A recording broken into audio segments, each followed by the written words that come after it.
somewhere beneath the Iraqi desert, clay tablets still hold the fingerprints of scribes who pressed reeds into wet earth more than 4,000 years ago, their words waiting, patient as dust, to be read again. This is a story that stretches across 3 millennia, from the first cities that rose along the Tigris and Euphrates, where writing itself was born in the temple districts of Sumer, through the conquests of Akkad, the laws of Babylon, the libraries of Assyria. Empires that built ziggurats toward the heavens and recorded their dreams in cuneiform, each generation layering itself upon the last like sediment along a riverbank. If these quiet histories help the mind settle into rest, perhaps leave a subscription behind, a small thing, easily done. The rivers are flowing now, slow and ancient, and the reeds along the marshes are bending in a wind that carries voices from a very long time ago. We begin in Sumer. And so we come now to the city of Uruk, which rose from the flat and ancient plains of southern Mesopotamia sometime around 4,000 years before the Common Era, a place that would grow to become what many scholars consider to be the first true city in all of human history, a settlement so remarkable in its scale and complexity that it fundamentally changed the way people lived together, worked together, and organized their lives across generations. And we shall spend some time here in these next passages exploring how this extraordinary place came to be, how it functioned, and what traces it left behind in the archaeological record for us to study today, all in a gentle and unhurried manner suitable for a quiet evening of rest. The land where Uruk arose was not, at first glance, a particularly promising location for human settlement, for southern Iraq, which the ancients called Sumer, receives very little rainfall each year, perhaps only around 150 millimeters on average, which is far below what is needed to grow crops without assistance, and the summers are brutally hot, with temperatures regularly exceeding 40 degrees Celsius, while the winters, though mild by comparison, still present their own challenges for those trying to coax sustenance from the earth. Yet despite these apparent disadvantages, the region possessed one tremendous asset that would prove decisive in the development of urban life, and that asset was the presence of the great rivers, the Tigris and the Euphrates, which flowed down from the mountains of Anatolia far to the north and deposited their waters and their rich alluvial silts across the broad and level plains of the south, creating conditions that, with proper management, could support agricultural productivity far beyond what rain-fed farming might achieve. The key to unlocking this potential lay in irrigation, in the careful and methodical construction of canals that would carry river water to fields that lay beyond the natural reach of seasonal flooding, and the people who settled at Uruk and in other emerging communities across Sumer devoted enormous collective effort to building and maintaining these canal systems, digging channels through the soft alluvial soil, constructing weirs and gates to control the flow of water, and constantly dredging the accumulated silt that threatened to clog their waterways. For the rivers of Mesopotamia carry tremendous quantities of sediment, and a canal left untended for even a few seasons might become useless, choked with mud and unable to deliver the life-giving water that made agriculture possible in this otherwise arid land. This need for constant cooperative effort in water management may well have been one of the driving forces behind the development of more complex social organization, as communities found that they needed administrators to coordinate labor, to decide how water should be allocated among different fields and different farmers, and to resolve the inevitable disputes that arose when resources were limited and demand was high. By around 3,000 years before the Common Era, Uruk had grown to an astonishing size, with estimates suggesting that somewhere between 40,000 and 80,000 people lived within its walls and its immediate surroundings, a population density that had never before existed anywhere in the world. And to put this in perspective, we might consider that most human communities throughout the preceding millennia of agricultural life had numbered in the hundreds or perhaps the low thousands, with villages and small towns being the largest settlements that people knew. And so the emergence of a place like Uruk represented something genuinely new under the sun, a concentration of humanity that required new systems of food distribution,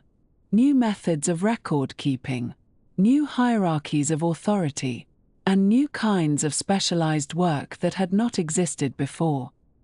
The city covered an area of approximately 250 hectares at its greatest extent, enclosed by a defensive wall that later tradition attributed to the legendary hero Gilgamesh, though the wall, as archaeologists have found, it dates to various periods of construction and reconstruction over many centuries. At the heart of Uruk lay two great sacred precincts that served as the religious, administrative, and economic centers of the city, and these were the Inanna district, which was dedicated to the goddess Inanna, whom later generations would call Ishtar, and the Anu district, which honored the sky god Anu, who was considered the father of the gods in the Sumerian pantheon. The Inanna complex was perhaps the more important of the two in the life of the city, for Inanna was the patron deity of Uruk, the goddess of love and war and the planet Venus, a figure of tremendous power and importance in Mesopotamian religion, and her temple precinct grew over the centuries into an elaborate complex of buildings that included not only shrines and altars but also storehouses, workshops, and administrative offices, suggesting that the temple functioned as a major economic institution as well as a place of worship, receiving offerings and tribute, employing workers, and redistributing goods throughout the community. In the Anu district stood the White Temple, so called because its walls were coated with a gleaming white plaster that must have made it visible from a considerable distance across the flat surrounding landscape. And this temple sat atop a stepped platform known as a ziggurat, or more precisely an early form of the ziggurat that would later become so characteristic of Mesopotamian religious architecture. The White Temple measured approximately 17 by 22 meters and featured the classic Mesopotamian temple plan, with a central cella or main chamber where the cult statue of the god would have been placed, accessible through a series of bent-axis doorways that prevented casual observers from seeing directly into the sacred interior. And the walls were decorated with recessed panels and buttresses that created patterns of light and shadow across the white plastered surfaces, a design feature that would remain important in Mesopotamian building traditions for thousands of years to come. Ascending to this temple required climbing the great mud brick platform beneath it, which raised the sacred space some 12 to 13 meters above the surrounding plain, symbolically bringing the worshippers closer to the heavens where Anu was believed to dwell. Among the most intriguing artifacts recovered from Uruk are the countless examples of a simple type of pottery known as the beveled rim bowl, a coarse and quickly made vessel that appears to have been mass-produced in enormous quantities, with archaeologists finding literally thousands upon thousands of these bowls and their fragments throughout the city and indeed throughout the broader region where Uruk culture spread during this period. The bowls are distinctive in their manufacture, formed by pressing clay into a mold rather than being shaped on a potter's wheel, resulting in vessels that are uniform in size but rough in finish, clearly not intended as fine tableware but rather as utilitarian containers meant for some practical purpose that required standardization and large numbers. Scholars have debated for decades what exactly these bowls were used for, with the most widely accepted theory suggesting that they served as containers for distributing rations of grain or bread to workers, perhaps laborers employed on the great construction projects of the temples and city walls. or perhaps residents receiving their allotted share from the temple storehouses that managed agricultural surplus on behalf of the community. The standardized size of the bowls would have made it easy to measure out equal portions, and the disposable quality of the vessels suggests that they were not expected to last, perhaps being discarded after a single use or a small number of uses, much as we might use paper cups today. Another important innovation that emerged at Uruk was the cylinder seal, a small stone cylinder carved with intricate designs in reverse, so that when the seal was rolled across soft clay it would leave behind a continuous impressed image that served as a mark of ownership, authority, or authentication. Before the cylinder seal, people had used simple stamp seals to mark their property, but the cylinder allowed for much more complex and distinctive designs, as the continuous rolling motion could produce an image of any length, and the tiny scale of the carving required tremendous skill, resulting in miniature works of art that depicted scenes of worship, mythological narratives, animals, and geometric patterns, each unique to its owner and instantly recognizable to those familiar with the system. These seals were used to mark the clay stoppers of jars and containers, to seal the doors of storerooms, and to authenticate the clay tablets on which administrative records were kept, and they remained an essential feature of Mesopotamian bureaucratic life for thousands of years, with examples continuing to be made and used well into the first millennium before the Common Era. The emergence of specialized labor was both a cause and a consequence of urban life at Uruk, for as the city grew and its economy became more complex, it became possible and indeed necessary for some individuals to devote themselves entirely to particular crafts and professions rather than spending their time in agricultural work. Potters produced not only the humble beveled rim bowls but also fine ceramics for elite consumption and religious use. Metalworkers crafted tools and ornaments from copper and bronze. Weavers produced textiles in temple workshops. Stonecutters carved cylinder seals and statuary, and scribes developed ever more sophisticated systems of record-keeping that would eventually evolve into true writing. There were priests who performed the rituals and maintained the temples, administrators who managed the complex affairs of the temple estates and later the palace, merchants who traded the products of Uruk with distant lands, and laborers who built the great monuments and maintained the irrigation systems upon which everything depended. This differentiation of occupations meant that people no longer needed to be self-sufficient generalists, capable of producing everything they needed for survival, but could instead focus their skills and energies on particular tasks, trusting that the larger system of the city would provide for their other needs through exchange and redistribution. Among the most remarkable objects recovered from Uruk is a carved marble face known as the Walker Mask or the Mask of Walker, dating to approximately 3,100 years before the Common Era,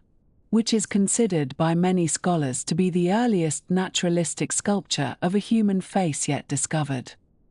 The face is that of a woman, serene and beautiful, with delicately modeled features including a straight nose, full lips, and large eye sockets that were once inlaid with shell and lapis lazuli or some other colored material to create a lifelike appearance, and the top and back of the head are flat, suggesting that the face was originally attached to a larger figure, perhaps a wooden or composite statue that has long since decayed. Many scholars believe this may have been a cult statue of Inanna herself, or perhaps the face of a high priestess who served the goddess, and though the mask was tragically looted from the Iraq Museum during the chaos of 2003, it was later recovered and returned to its rightful home, where it remains one of the most treasured artifacts of ancient Sumerian civilization. The legendary king Enmerkar is said to have founded the first dynasty of Uruk, according to the Sumerian king list. a document compiled much later that attempted to trace the succession of rulers back to the earliest times.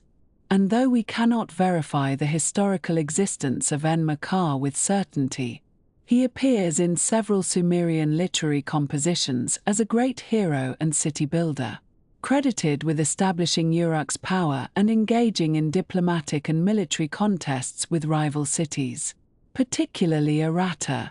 a wealthy land somewhere to the east that possessed precious stones and metals that Sumer lacked. These stories, though they certainly contain legendary and mythological elements, may preserve some memory of Uruk's early expansion and its relationships with other regions during the period of its greatest influence. The phenomenon known to scholars as the Uruk expansion describes the remarkable spread of Uruk's distinctive culture across a vast area of the ancient Near East during the 4th millennium before the Common Era, with evidence of Uruk-style pottery, architecture, and administrative practices appearing at sites throughout Mesopotamia, into Syria and southeastern Anatolia, and even into western Iran. Some of these sites appear to have been colonies or trading outposts established by people from Uruk itself, while others may represent local communities adopting Uruk ways, perhaps because of the prestige associated with this powerful and innovative culture, or perhaps because Uruk's methods of administration and record-keeping offered practical advantages that others wished to emulate. This expansion represents one of the earliest known examples of a complex society projecting its influence across great distances, and though the mechanisms by which this occurred remain debated among scholars, the evidence suggests that Uruk was not merely a city but the center of a far-reaching network of exchange and cultural transmission that helped shape the development of urban civilization across the entire region. And so Uruk stands in history as a place of firsts, the first great city, the place where writing first emerged, where bureaucratic administration first developed systematic methods, where mass production and standardization first appeared, and where the possibilities of dense urban living were first explored and elaborated, all arising from the ingenuity of people who found ways to make the arid plains of southern Mesopotamia flourish through the careful management of water and the coordination of collective effort. Lessons that we carry with us still as the legacy of those distant ancestors who built their white temples on the flat horizon of Sumer so very long ago. Long before anyone thought to press a reed into soft clay, long before the first careful marks that we would come to call writing, there existed a simpler system of recording information, and it began not with symbols on a surface but with small objects held in the palm of the hand. These were clay tokens, and they appeared in the ancient Near East as early as 8,000 years before the Common Era, which is to say, roughly 10,000 years ago from where we rest tonight. They were modest things, these tokens, shaped into spheres and cones and discs and cylinders, each form representing a specific quantity of a specific good. A small cone might stand for a measure of grain, while a sphere could represent a jar of oil. And in this way, the people of those early agricultural settlements kept track of their stores and their trades without needing to hold all such information in memory alone. For thousands of years, this token system served the communities of Mesopotamia, passed down through generations who found it sufficient for their needs.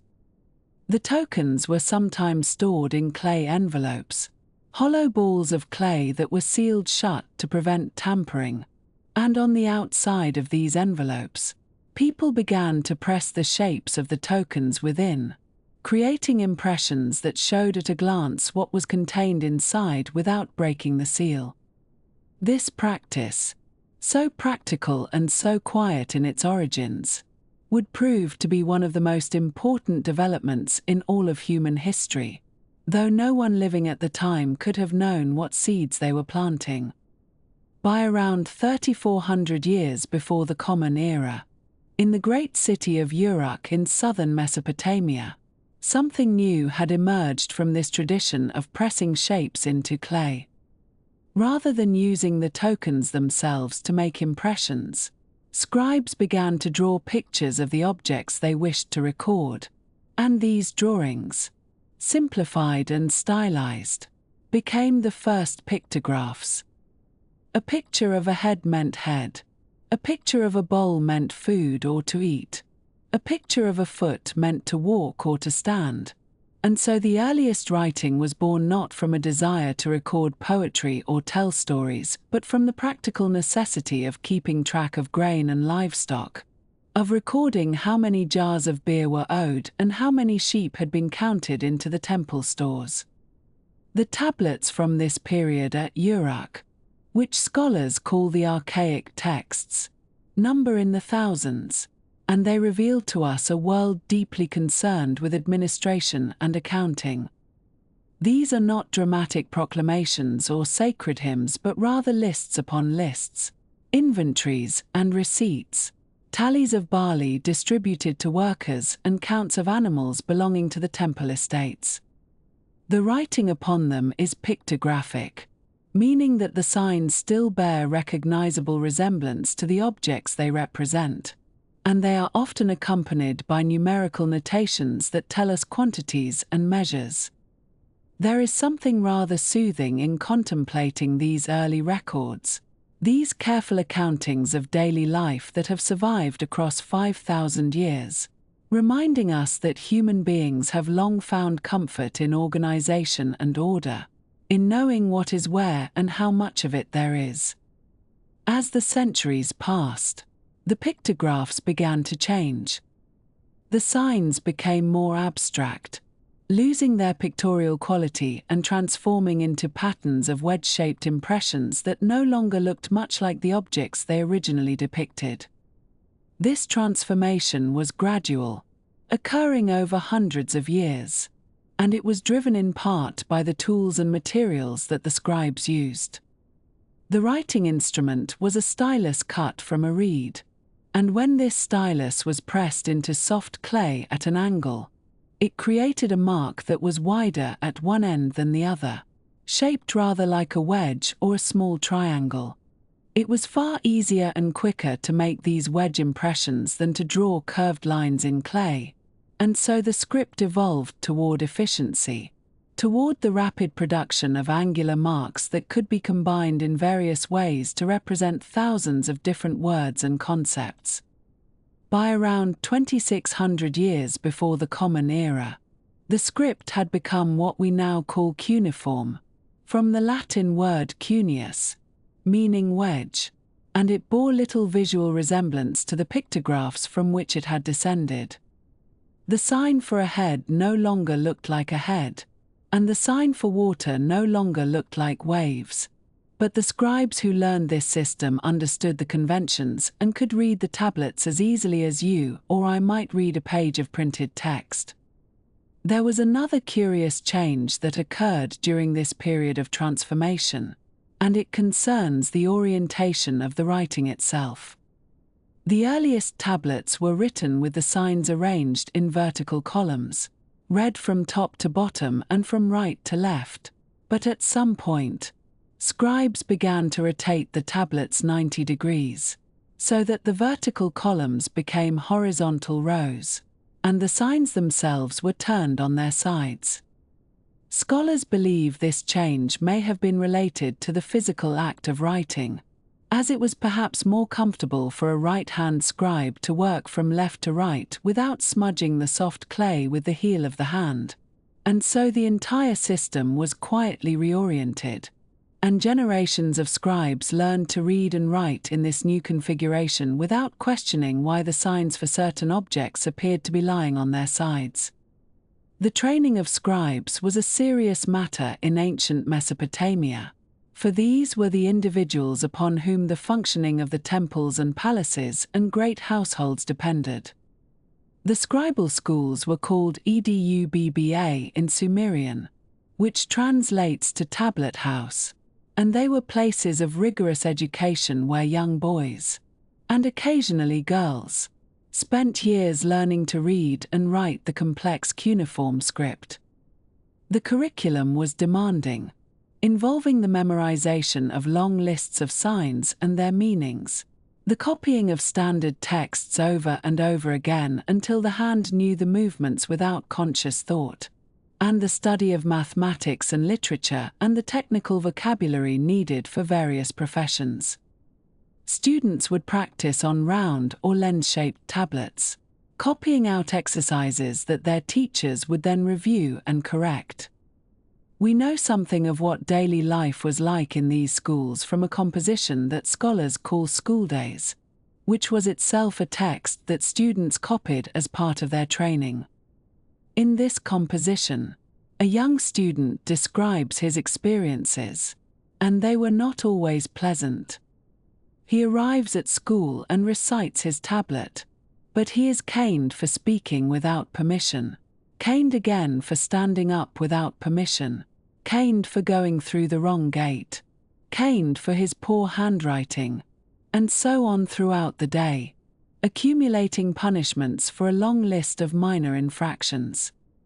The text is written with a certain wry humor, and it ends with the student's father inviting the teacher home for dinner and giving him gifts, after which the teacher suddenly finds much to praise in the boy's work. Whether this scene reflects actual practice or gentle satire, we cannot say for certain, but the text gives us a glimpse into the world of these ancient schools, where discipline was strict and the path to literacy was long and demanding. Among the scribes whose names have come down to us across the millennia, one stands out with particular clarity, and her name was Enheduanna. She lived around 2300 years before the Common Era, during the reign of Sargon of Akkad, and she was his daughter, appointed by him to serve as high priestess of the moon god Nanna at the great temple in Ur. Enheduanna was a poet, and she composed hymns to the goddess Inanna that are among the earliest literary works in human history that can be attributed to a known author.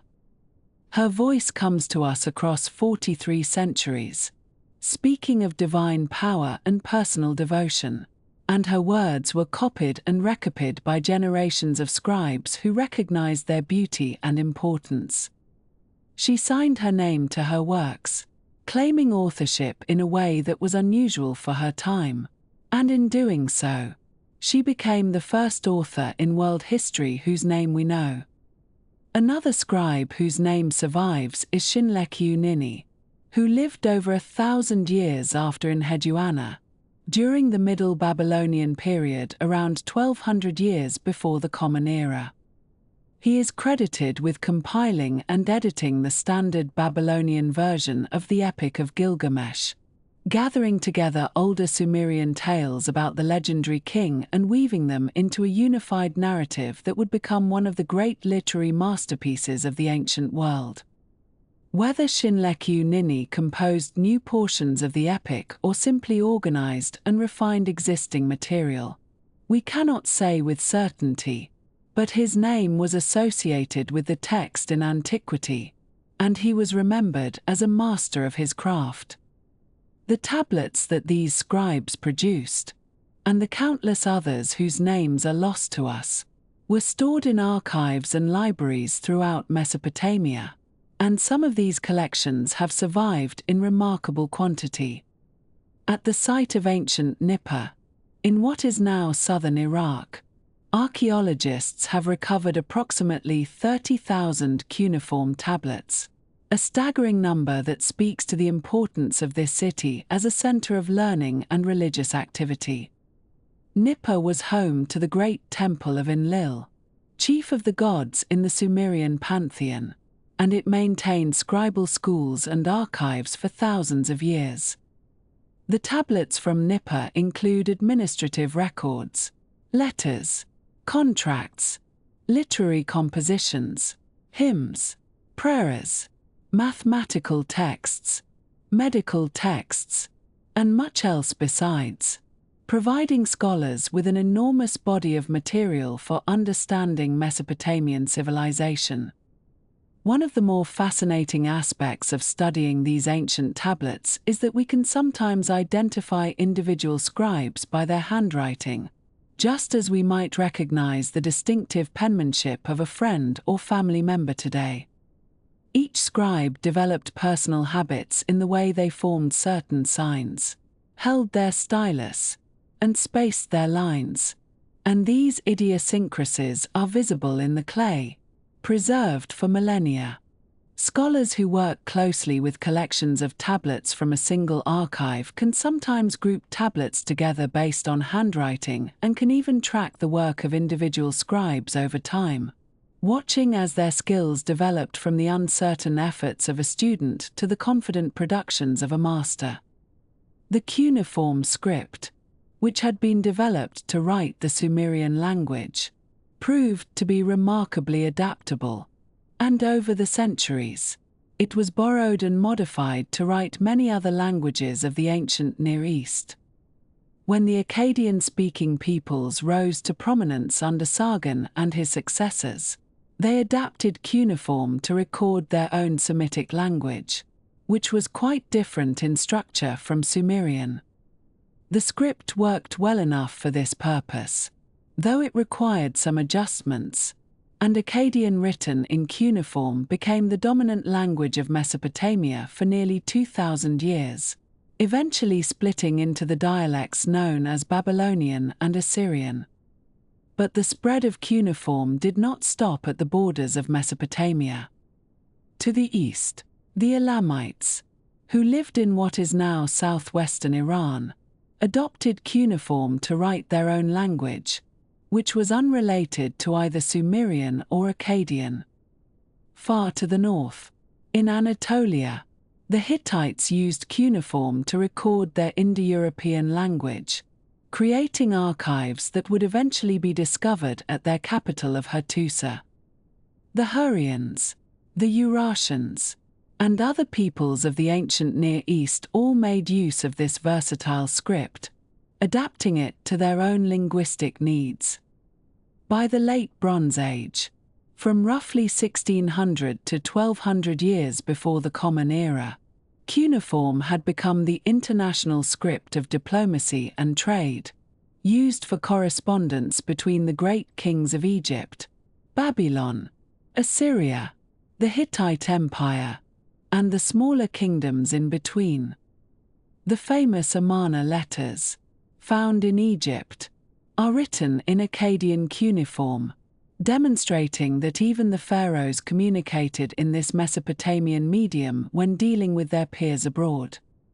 And so the simple clay tokens of 8,000 years ago gave rise, through gradual transformation and practical adaptation, to one of the most influential writing systems the world has ever known, a script that recorded the thoughts and deeds and daily transactions of dozens of cultures across thousands of years, pressed into clay by countless hands whose individual quirks we can still discern, now resting quietly in museums and archives around the world, waiting to share their gentle, ancient stories with anyone who takes the time to look.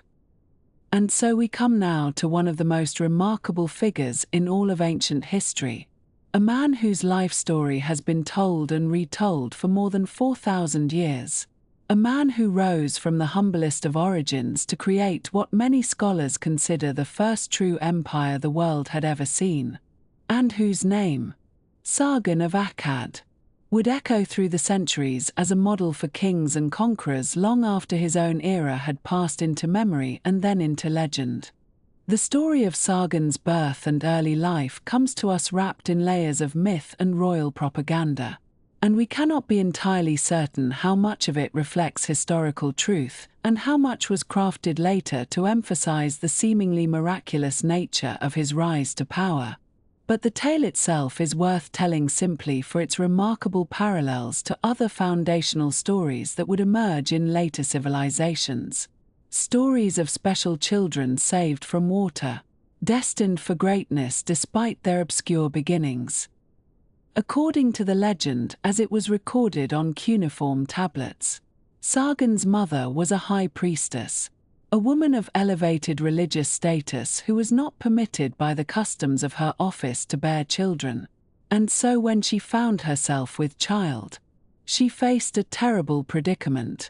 one that she resolved in a manner that has become almost archetypal in world mythology.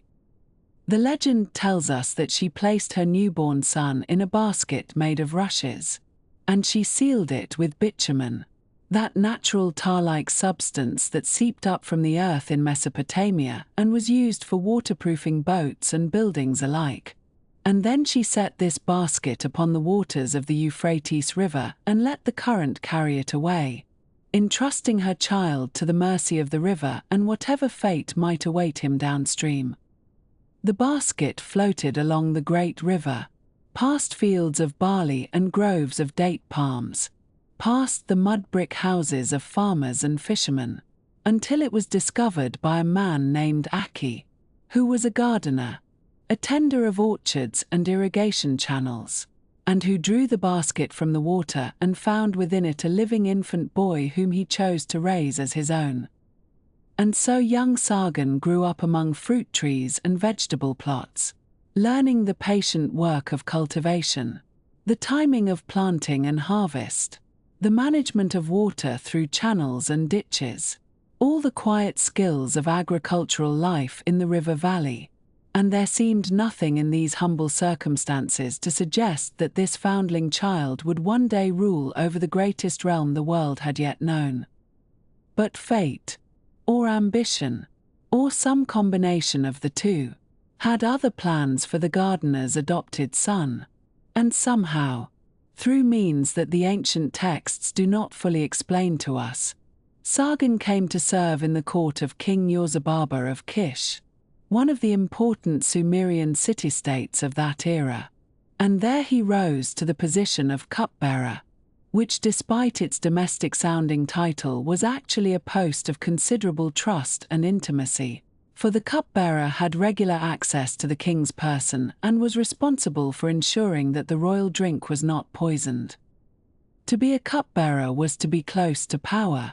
to observe its workings, to understand the mechanics of court politics and royal administration, and perhaps it was during these years of service that Sargon developed his understanding of how kingdoms functioned and how they might be seized by someone with sufficient determination and cunning.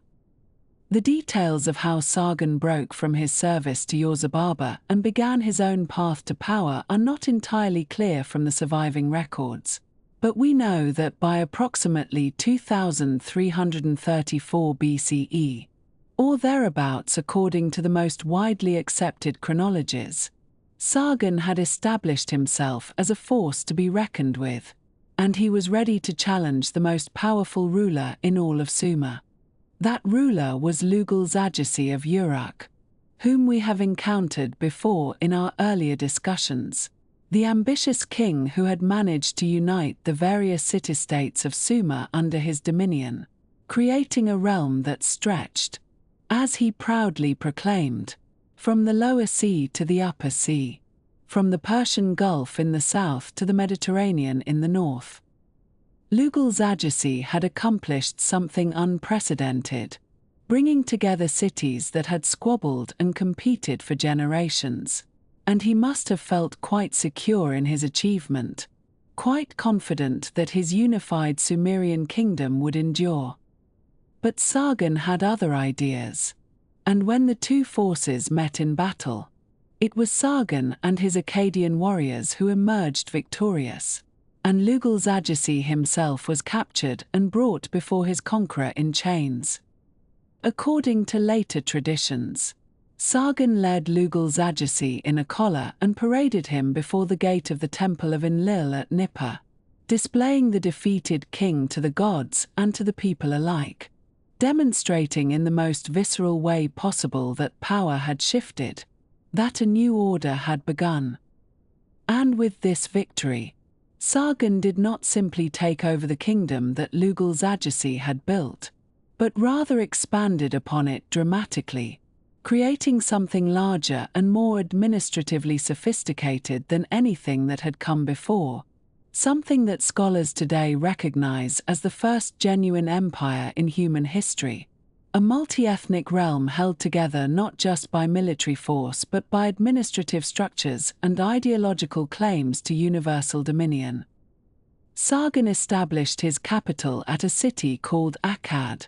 which gave its name to his entire civilization, the Akkadian Empire, and to the Semitic language spoken by his people,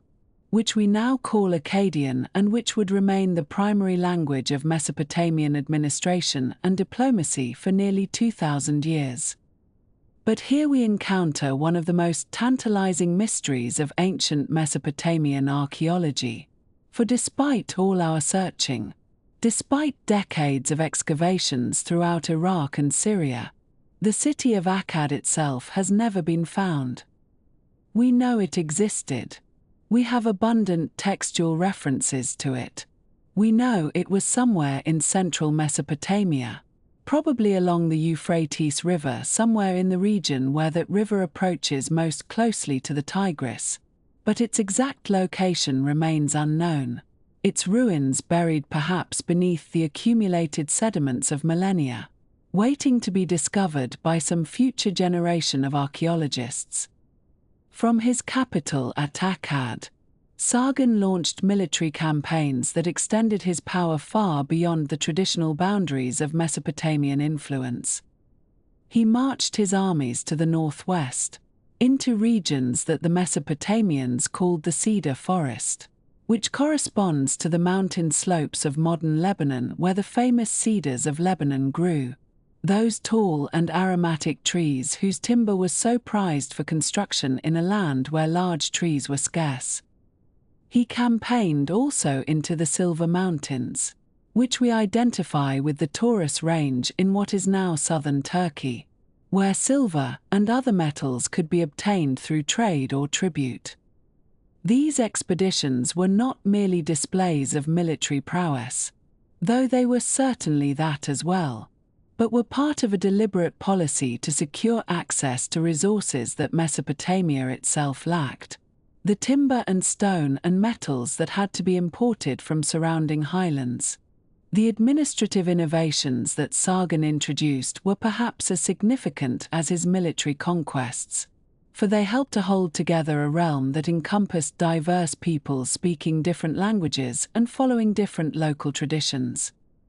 One of his most interesting strategies involved the appointment of his own daughter, a woman named Enheduanna, to the position of high priestess of the moon god Nanna at the great temple in Ur. This was a position of enormous religious and political significance, and by placing his daughter in this role, Sargon created a link between his dynasty and one of the most ancient and revered religious institutions in all of Sumer.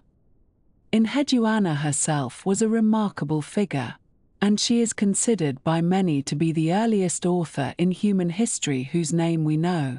for she composed a series of hymns and poems that were copied and studied for centuries after her death, works that expressed profound theological ideas and personal devotion in some of the most beautiful language to survive from ancient Mesopotamia.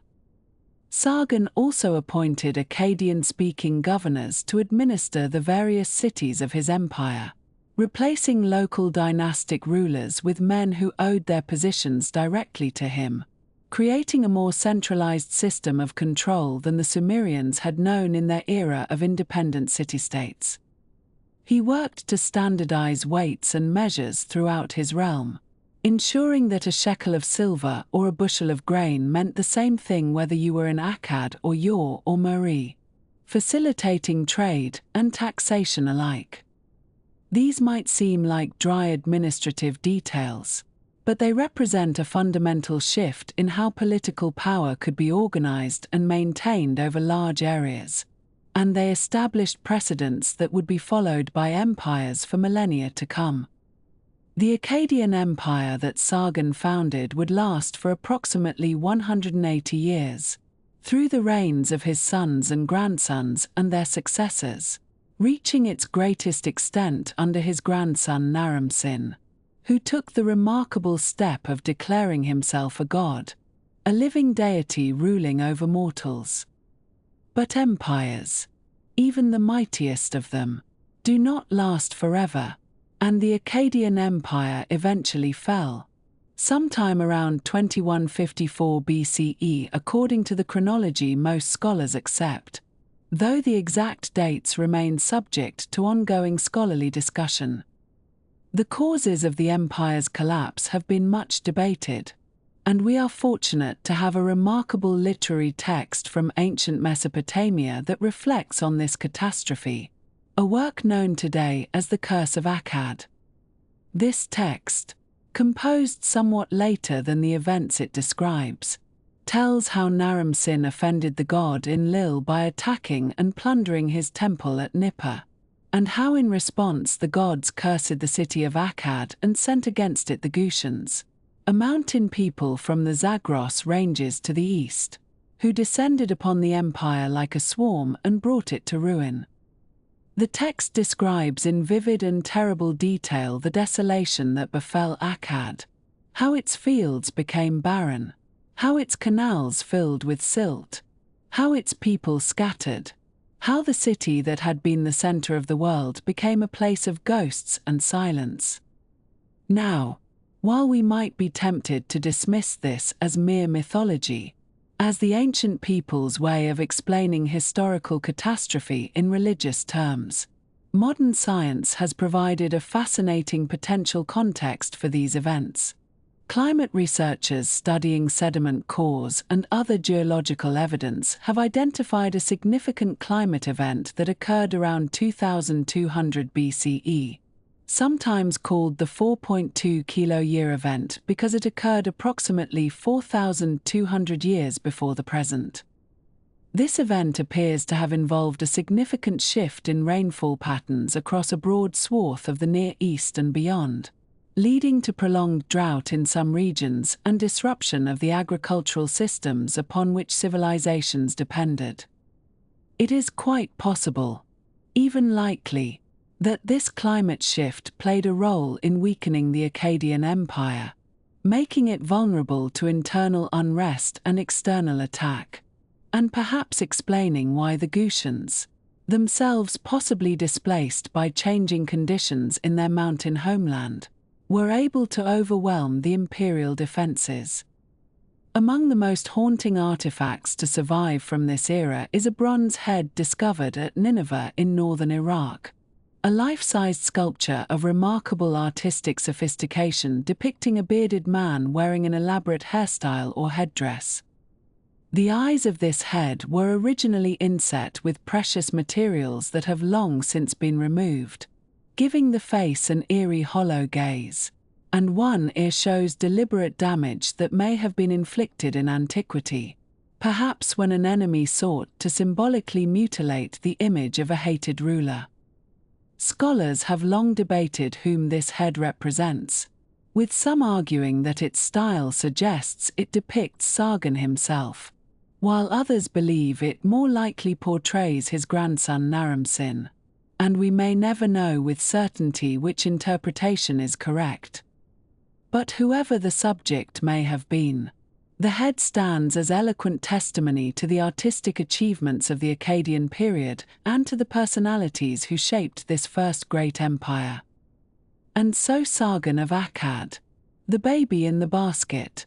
the gardener's foundling, the cupbearer who became a conqueror, takes his place in the long procession of Mesopotamian history, a figure half-shrouded in legend but fundamentally historical, a man who demonstrated that political power could be organized on a scale previously unimagined, and whose example would inspire rulers for thousands of years, including, some scholars have suggested, the creators of later stories about other special children found floating on rivers, destined for unexpected greatness. His empire has crumbled to dust, his capital city remains lost beneath the earth, but his name endures, carried forward through 4 millennia of memory and scholarship, softly echoing still. And so we come now to the great structures that rose from the Mesopotamian plain, Those enormous stepped platforms that have come to be known as ziggurats, a word that derives from the Akkadian verb zakaru, meaning to build high or to raise up, and these monuments, constructed over many centuries across the cities of ancient Iraq, represent some of the most ambitious building projects of the ancient world, though their purpose was not primarily to impress human visitors or to demonstrate the power of kings, but rather to serve a deeply practical function within the religious worldview of the Mesopotamians, who believed that their gods required physical homes on earth, places where the divine could descend from the heavens and dwell among the people who worshipped them. And the ziggurat, with its massive base and ascending tiers,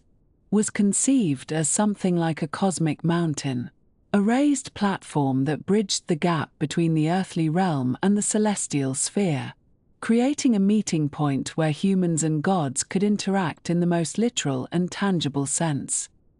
The architecture of these structures followed a remarkably consistent pattern across different cities and periods, beginning with a broad rectangular base constructed from millions of mud bricks, some sun-dried and others kiln-fired for greater durability, with the outer faces often covered in baked bricks set in bitumen, that naturally occurring tar-like substance found in abundance throughout Mesopotamia, which served as a waterproofing agent against the seasonal rains that might otherwise erode the earthen core of the building. And upon this base rose additional platforms, each smaller than the one below, creating the distinctive stepped profile that has become so recognizable in artistic reconstructions, though we must acknowledge that the upper portions of most ziggurats have long since crumbled away, leaving us to speculate about their original appearance based on ancient texts and the few surviving traces of their foundations. And at the very summit of these platforms stood the temple proper, a small shrine where the statue of the city's patron deity was housed and where the most sacred rituals were performed by the highest-ranking priests, far removed from the ordinary worshippers who gathered in the courtyards below. Perhaps the best preserved and most thoroughly studied of all ziggurats is the one that stood at Ur, in what is now southern Iraq, built during the reign of Ur-Nammu, who founded the third dynasty of Ur around 2112 BCE and initiated an ambitious program of construction and legal reform that would leave a lasting mark on Mesopotamian civilization. And this structure, dedicated to Nanna,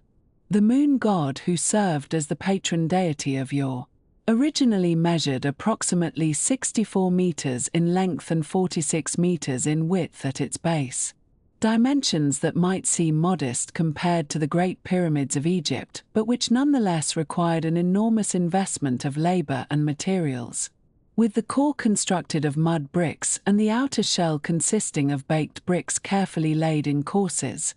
and the whole structure rising in what scholars believe were originally 3 distinct tiers, though only the lowest level has survived in anything approaching its original form, the upper platforms having collapsed over the millennia into a shapeless mass of eroded brickwork.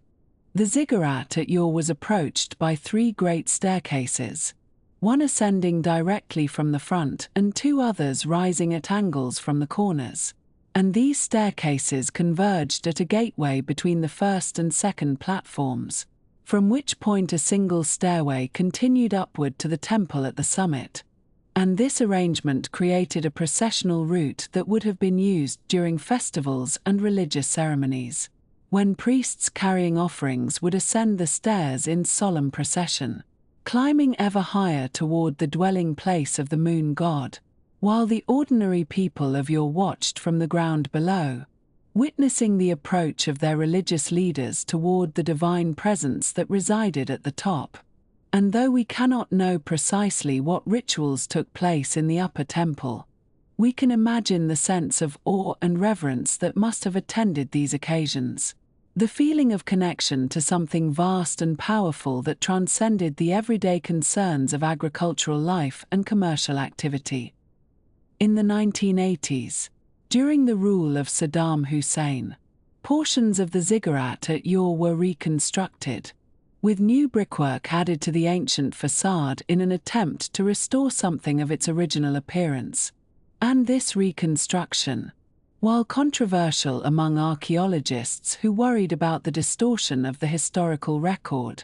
has at least given modern visitors some sense of the scale and presence of these structures when they were new, though we must always remember that what we see today is a combination of ancient and modern elements. The lower courses of original Sumerian brickwork supporting later additions that represent one modern interpretation of what the ziggurat might once have looked like, rather than a precise restoration based on complete archaeological evidence.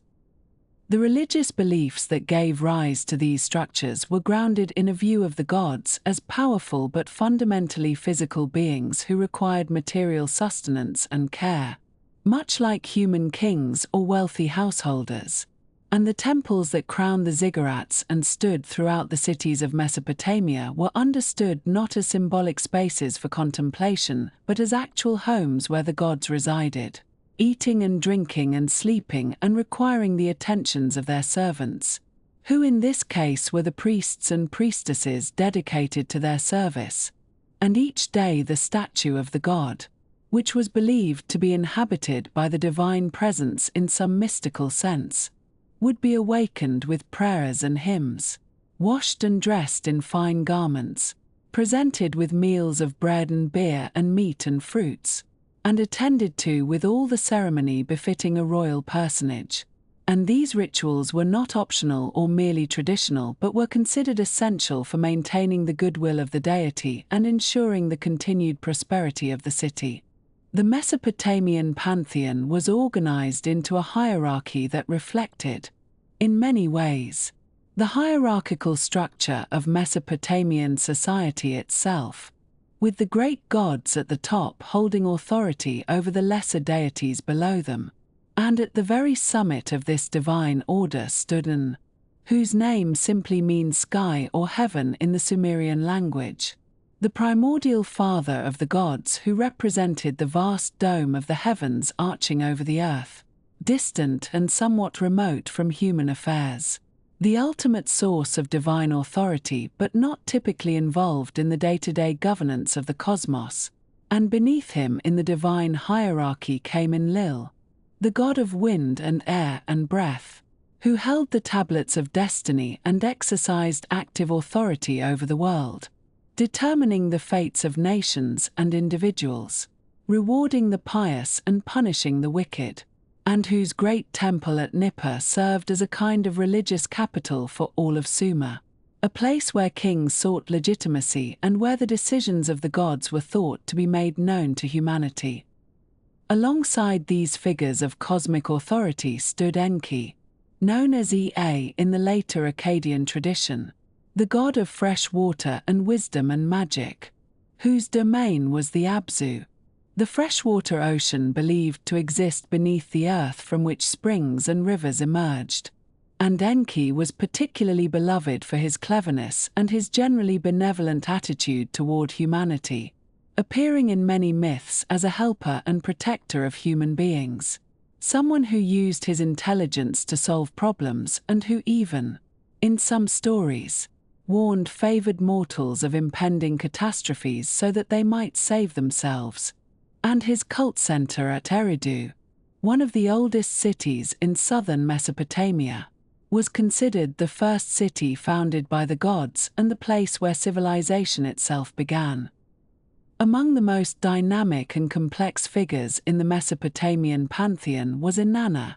known as Ishtar in the Akkadian language, the goddess who embodied both love and war, sexuality and violence, fertility and destruction, a deity of contradictions whose worship was central to Mesopotamian religious life for thousands of years. And her temples were found in every major city, though her primary cult center was at Uruk, where she was honored with festivals and rituals and offerings throughout the year. And among the most remarkable of these rituals was the sacred marriage, a ceremony in which the king of a Sumerian city would symbolically or perhaps actually wed the goddess, represented either by her cult statue or by a priestess serving as her earthly embodiment, in a union that was believed to ensure the fertility of the land and the prosperity of the people, transferring divine blessing to the king and through him to the entire community. And this ritual, while somewhat mysterious in its details, appears to have been practiced at Ur and other cities during the Third Dynasty and perhaps earlier, representing a profound interweaving of political authority and religious symbolism that characterized Mesopotamian kingship. The temples that housed these gods and goddesses were not only places of worship but also centers of economic activity, owning vast tracts of agricultural land, maintaining herds of sheep and cattle, employing scribes and craftsmen and farmers and laborers, conducting trade across long distances, and accumulating wealth that rivaled or exceeded that of the palace. And the earliest economic records we possess from Mesopotamia are temple documents recording the distribution of rations to workers, the receipt of offerings, the management of livestock, and the countless other transactions that kept these religious institutions functioning. And the relationship between temple and palace, between priestly authority and royal power, was complex and shifting over the centuries, sometimes cooperative and sometimes competitive, with kings founding new temples to enhance their prestige and priests invoking divine authority to constrain royal ambitions. Far to the north, in the city of Babylon, which rose to prominence during the second millennium BCE and became the cultural and religious center of later Mesopotamian civilization, stood the Asagila, the temple dedicated to Marduk, the god who came to be regarded as king of all the gods following Babylon's political ascendance. And this temple complex, which included within its precinct the great ziggurat known as Etemenanki, meaning the house of the foundation of heaven and earth, was one of the most famous religious sites in the ancient world, attracting pilgrims from across Mesopotamia and inspiring later traditions about the Tower of Babel in Hebrew scripture. And though the original structures have long since vanished, dissolved by rain and wind and the slow passage of time, the descriptions in ancient texts give us some sense of their magnificence. The gleaming bricks covered with blue glazed tiles, the gold and silver ornaments that decorated the shrine of Marduk, the precious woods and fragrant oils and fine linens that furnished the dwelling place of the god. The Mesopotamians sought to understand the will of the gods through an elaborate system of divination, believing that the divine intentions were inscribed in the natural world for those who knew how to read them. And among the most important of these divinatory practices was hepatoscopy, the examination of the livers of sacrificed animals, typically sheep, whose mottled surface was divided into regions corresponding to different aspects of the question being asked, with trained priests interpreting the colors and markings and protuberances according to established traditions recorded in lengthy compendia. And this practice was taken so seriously that clay models of livers were created as teaching tools, inscribed with notations explaining the significance of various features, allowing students to learn the art of divination without requiring an actual sacrifice for each lesson. And kings would consult liver diviners before embarking on military campaigns or making important decisions, seeking assurance that the gods favored their plans.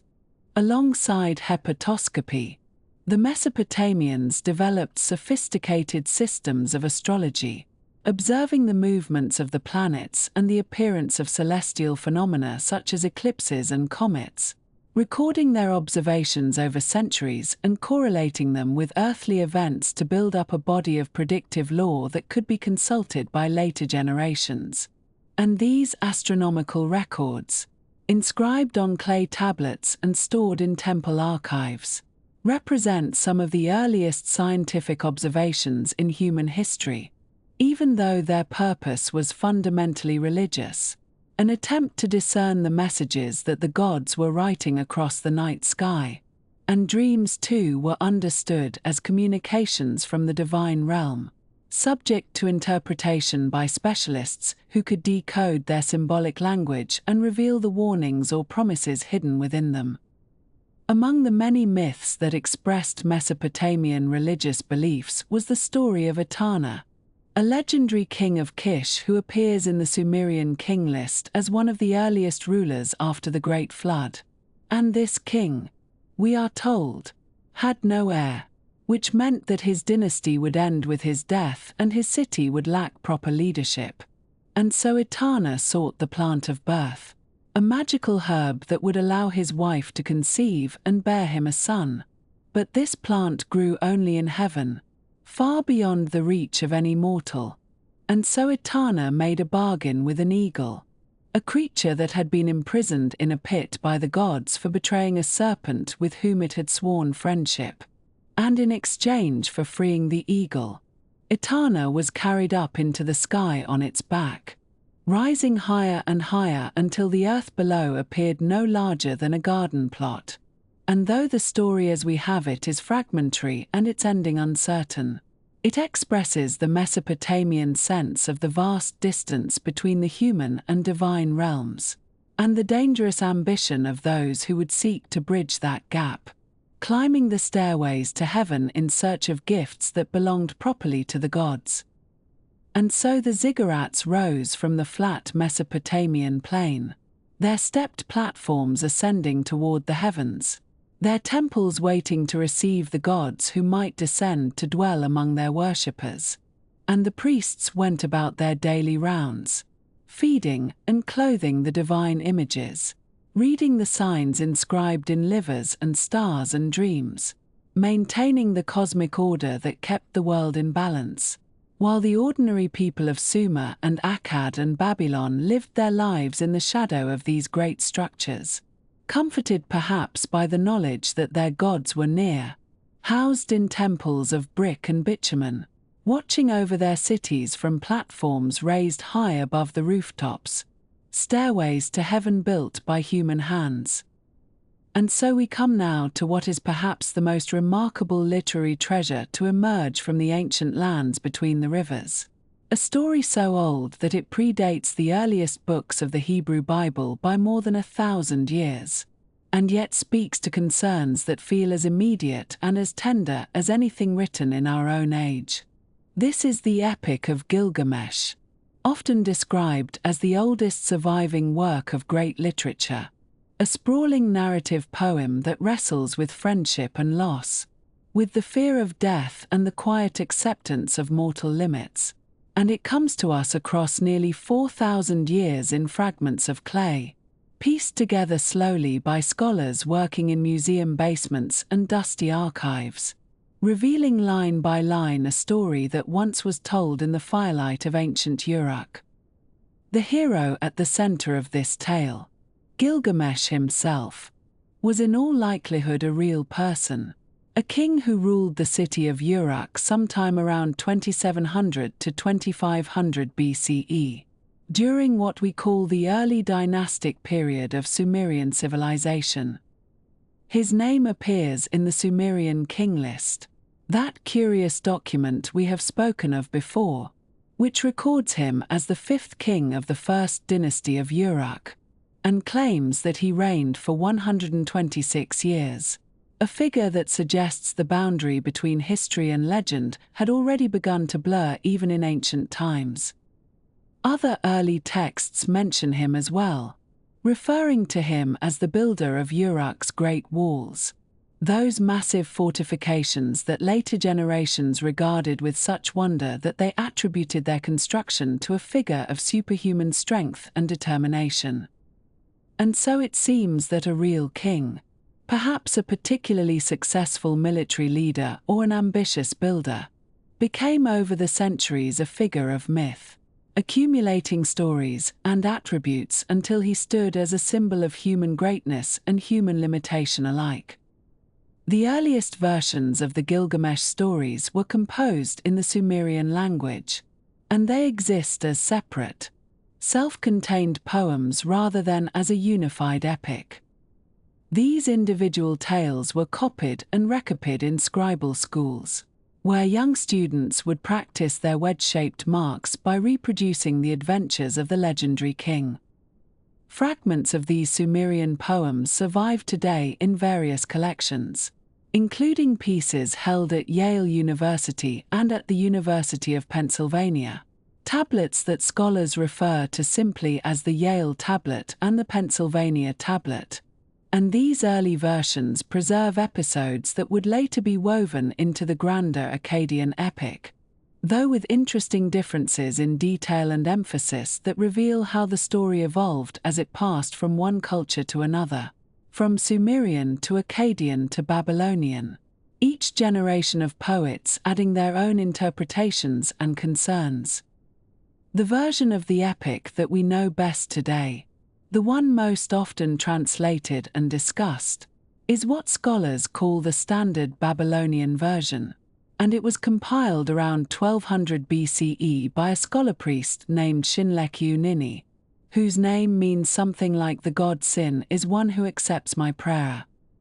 Working in the city of Uruk, the very place where the legendary Gilgamesh had ruled more than 1,000 years earlier, Shinleku-Nini gathered the existing traditions, the scattered poems and episodes, and shaped them into a coherent narrative spread across 11 tablets of clay, each tablet containing several hundred lines of poetry written in the Akkadian language. A 12th tablet was added later by another hand, appending a somewhat awkward episode that does not quite fit with what comes before, but the core of the epic. The 11 tablets crafted by Shinleku-Nini represents one of the great literary achievements of the ancient world, a work of genuine artistry that uses repetition and parallel structure and carefully chosen imagery to create something that transcends mere storytelling and becomes meditation, becomes philosophy pressed into clay. The epic begins by describing Gilgamesh as a king of tremendous power and energy, but also as a ruler whose restless vitality has become a burden to his people. He is described as 2/3 divine and 1/3 human, the son of the goddess Ninsun, and his strength is so great that no one can match him in combat or in any contest. But this same strength has made him a tyrant of sorts, overworking his subjects, perhaps claiming rights over new brides, exhausting everyone around him with his inexhaustible demands. And so the people of Uruk cry out to the gods for relief, and the gods respond by creating a companion for Gilgamesh, someone who can match his strength and redirect his energies. And this companion is Enkidu. Enkidu is fashioned from clay by the goddess Uruk, and he is placed in the wilderness, where he lives among the animals, eating grass with the gazelles and drinking at watering holes with the wild beasts. He knows nothing of civilization, nothing of bread or beer or the ways of human society. He is innocence itself, or perhaps a kind of pure nature uncorrupted by the complexities of urban life. But a hunter discovers him and is frightened by his wild strength, and a plan is formed to tame him, to draw him into the human world. A woman named Shamhat, a temple priestess, goes out to meet Enkidu, and through her companionship over 7 days, he is transformed. The animals that were his friends no longer recognize him, they flee from his presence, and Enkidu finds that he has become something new, something neither fully wild nor fully tame. Shamhat teaches him to eat bread and drink beer, to wear clothing and anoint himself with oil, and finally she leads him to Uruk, where he will meet Gilgamesh. The two men meet in conflict, wrestling in the streets of the city, and their battle shakes the doorposts and makes the walls tremble. But neither can defeat the other, and from this violent beginning grows a friendship of extraordinary depth and tenderness. They become inseparable companions, two halves of a single heroic whole, and together they undertake a great adventure, a journey to the cedar forest to confront and kill the monstrous guardian Humbaba. The cedar forest lies far to the west or perhaps to the east. The geography is deliberately vague, and it is a place of divine beauty, home to the cedars beloved by the gods, trees so tall they seem to brush the heavens. Humbaba is its terrifying protector, a creature whose roar is the storm, whose breath is death, appointed by the god Enlil to guard the sacred trees. The journey is long and filled with portentous dreams, and when the heroes finally arrive and face the monster, they are nearly paralyzed by fear. But they encourage each other,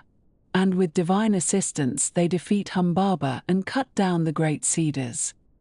It is a triumph, but also a transgression, and the gods will not forget. Here it is worth pausing to mention a discovery made as recently as 2011, when a new fragment of the epic was identified among the collections of the Suleymania Museum in the Kurdistan region of Iraq. This fragment,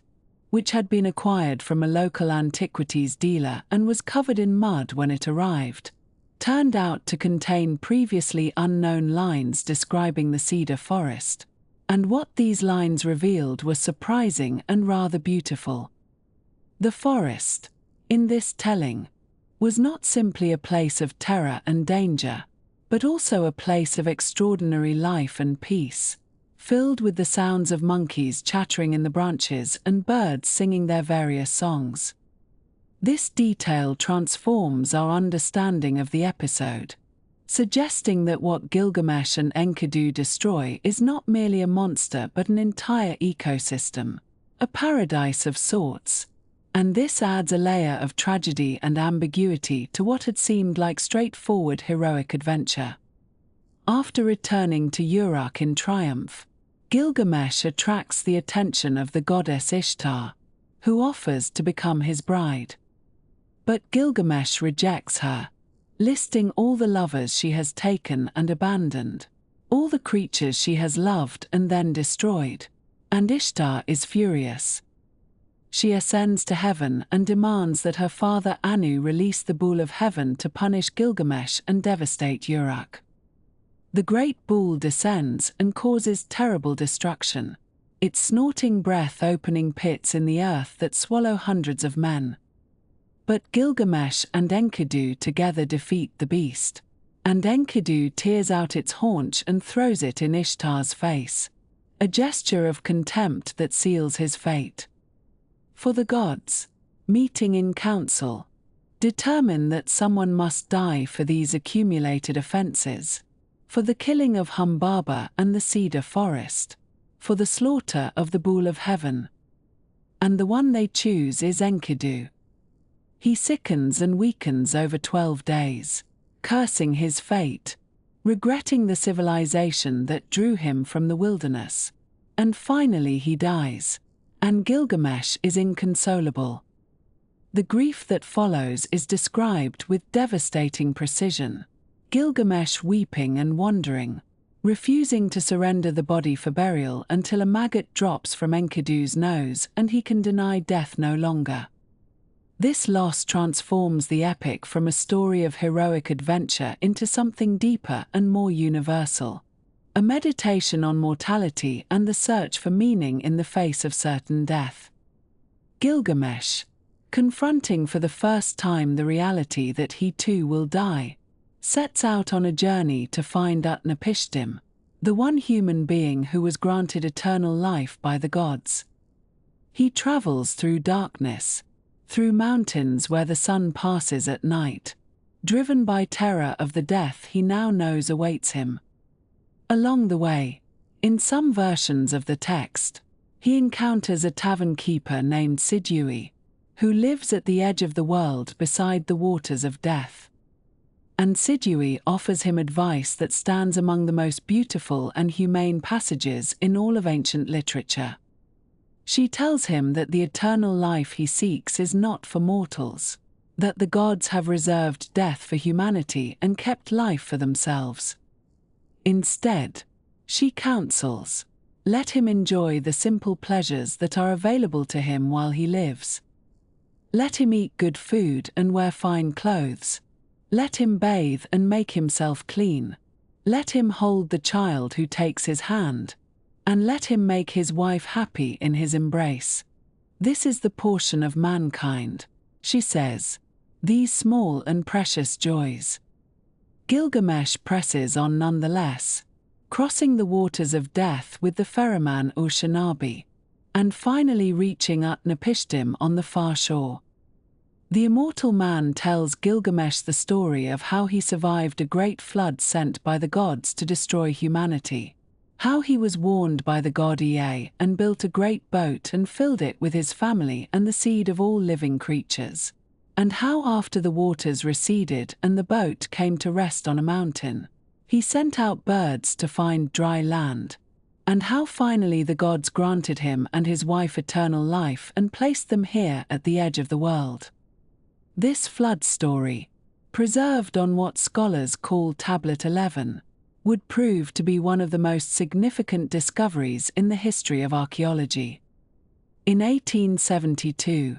a young self-taught Assyriologist named George Smith was working at the British Museum, carefully cleaning and cataloguing the thousands of clay tablet fragments that had been excavated from the library of Ashurbanipal at Nineveh. Smith had grown up poor in London, apprenticed to an engraver of banknotes, but he had taught himself to read cuneiform by visiting the museum in his spare time, and his abilities had so impressed the keepers that they eventually hired him to help sort through their collections. As he worked his way through the fragments, he began to piece together the Epic of Gilgamesh, and when he reached Tablet 11 and recognized the flood narrative, with its obvious parallels to the story of Noah in the book of Genesis, he is said to have become so excited that he rushed about the room, unable to contain himself, and according to one much-repeated account, began removing his clothes in his agitation. Though whether this story is strictly true or has been embellished over the years we cannot say for certain. What is certain is that Smith recognized immediately the importance of what he had found, a flood story predating the biblical account by more than 1,000 years, with striking similarities. The boat, the animals, the birds sent out to find land, the mountain where the vessel comes to rest. The parallels between the Gilgamesh flood and the Genesis flood have been the subject of much scholarly discussion ever since, and while the exact relationship between the texts remains debated, there is broad agreement that the two stories share a common ancestry in the storytelling traditions of ancient Mesopotamia. The biblical writers, or their sources, may have known some version of this flood tradition, perhaps encountered during the Babylonian exile or through earlier cultural contacts, and adapted it to their own theological purposes. This does not diminish the significance of either text, but rather reveals the complex web of cultural exchange that connected the ancient peoples of the Near East, stories flowing like the rivers themselves from one civilization to another. In the end, Utnapishtim tells Gilgamesh of a plant at the bottom of the sea that can restore youth, and Gilgamesh dives down and retrieves it, hoping to bring it back to Uruk and share it with his people.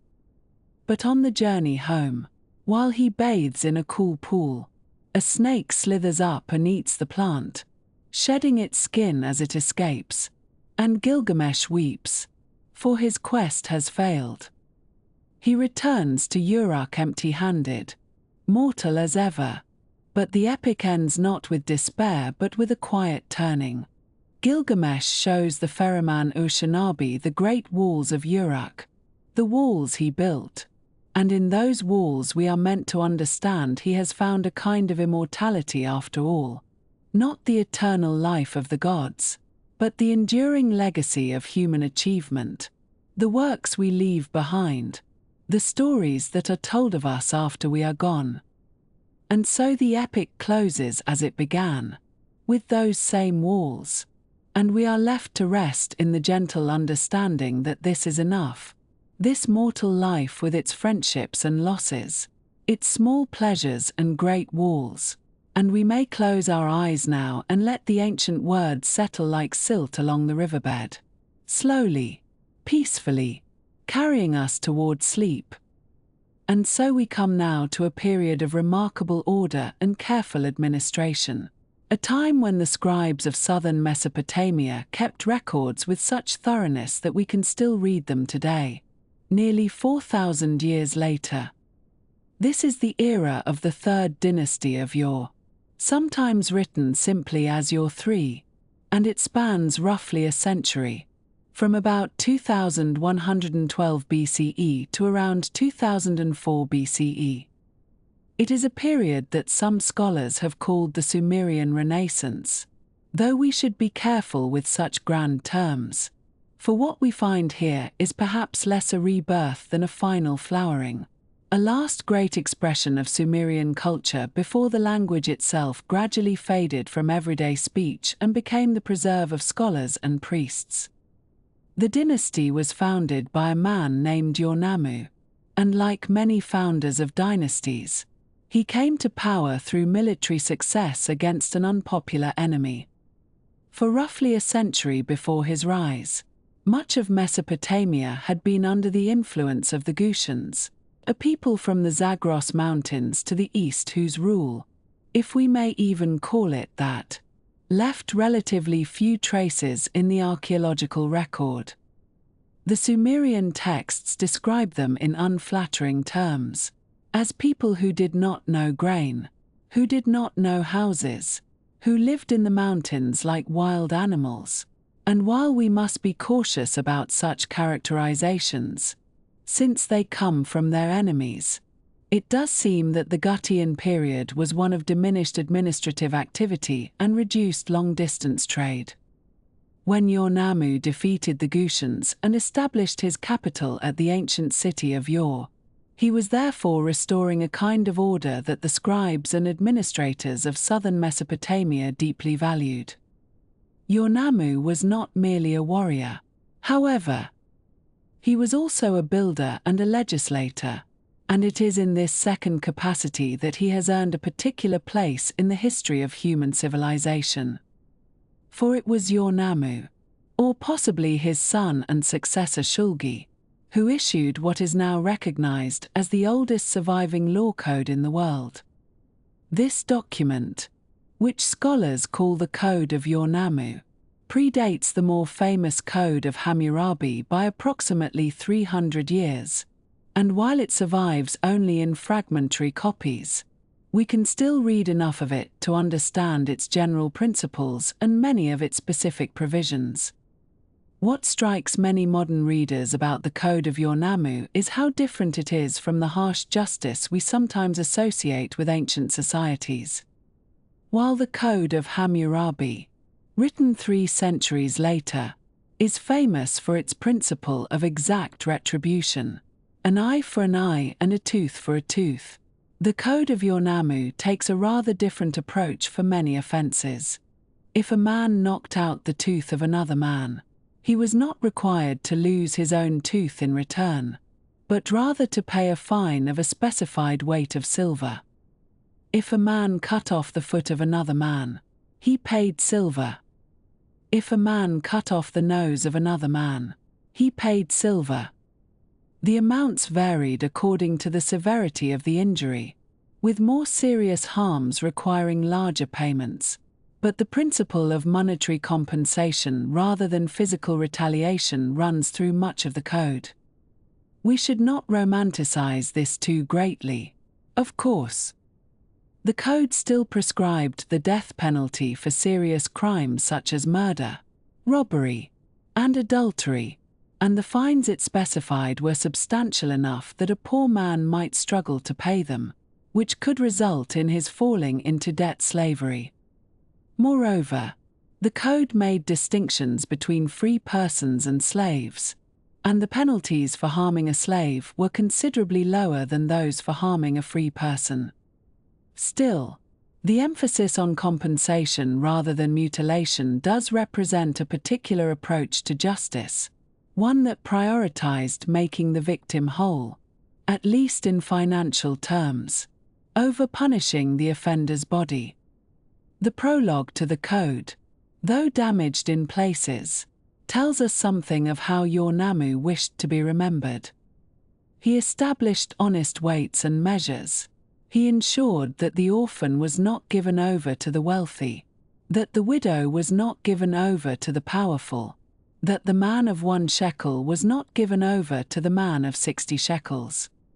These were the ideals, at least, and whether the reality always matched them is another question. But the very fact that a king thought it important to proclaim such ideals tells us something about the values of his society.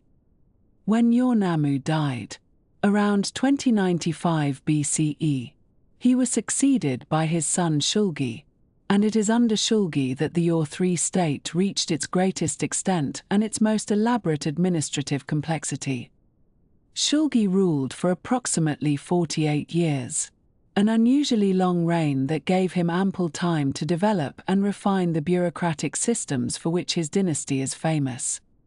He standardized weights and measures throughout his realm, established schools for the training of scribes, and created a messenger system that allowed communications to travel swiftly across his territory. Shulgi also left behind a remarkable collection of hymns, poems in which he praises himself in terms that modern readers often find either amusing or astonishing, depending on their temperament. In one hymn, Shulgi claims to have run from the city of Nippur to Ur and back again in a single day, a distance of roughly 200 miles, through a terrible storm of rain and wind. He describes himself as a wild donkey, a lion, a wild bull, an eagle, and various other powerful creatures, and he boasts of his athletic prowess, his skill with weapons, his wisdom in judgment, and his mastery of every musical instrument and every form of learning. He claims to be able to read Sumerian and Akkadian, to understand the languages of distant peoples, and to excel at singing, playing the flute, and composing songs. Whether Shulgi actually possessed all these abilities is, of course, impossible to verify. The hymns were composed by court poets whose job was to glorify their king, and the superhuman qualities they attribute to him should probably be understood as conventional expressions of royal power rather than accurate biographical details. Nevertheless, the hymns tell us a great deal about what the Ur-3 court valued, about the qualities that were considered kingly, and about the role of literature and learning in Shulgi's conception of his rule. He presents himself not merely as a warrior but as a cultured man, a patron of the arts, a scholar, and this emphasis on learning and literacy fits well with what we know of the Ur-3 state's elaborate system of record-keeping. And what records they kept. The administrative archives of the Ur-3 period are among the most extensive from any ancient civilization, and the site that has produced the largest number of tablets is a place called Dre-Hem, known in ancient times as Pusrish-Dargan. This was not a city in the ordinary sense but rather an enormous livestock redistribution center, a place where animals from across the kingdom were collected, processed, and redistributed for various purposes, including religious sacrifices, palace consumption, and diplomatic gifts. The scale of the operation was remarkable, with thousands of animals passing through the facility every month, and the scribes recorded it all with meticulous care. Over 100,000 cuneiform tablets have been recovered from Dre-Hem and related sites, and while many of these are simple receipts, noting that on such and such a day, so-and-so received so many sheep or goats or cattle, their cumulative effect is to give us an extraordinarily detailed picture of how the Ur-3 economy functioned. We can trace individual animals through the system. We can identify the officials responsible for different categories of livestock. And we can see how the flow of resources changed over time and across seasons.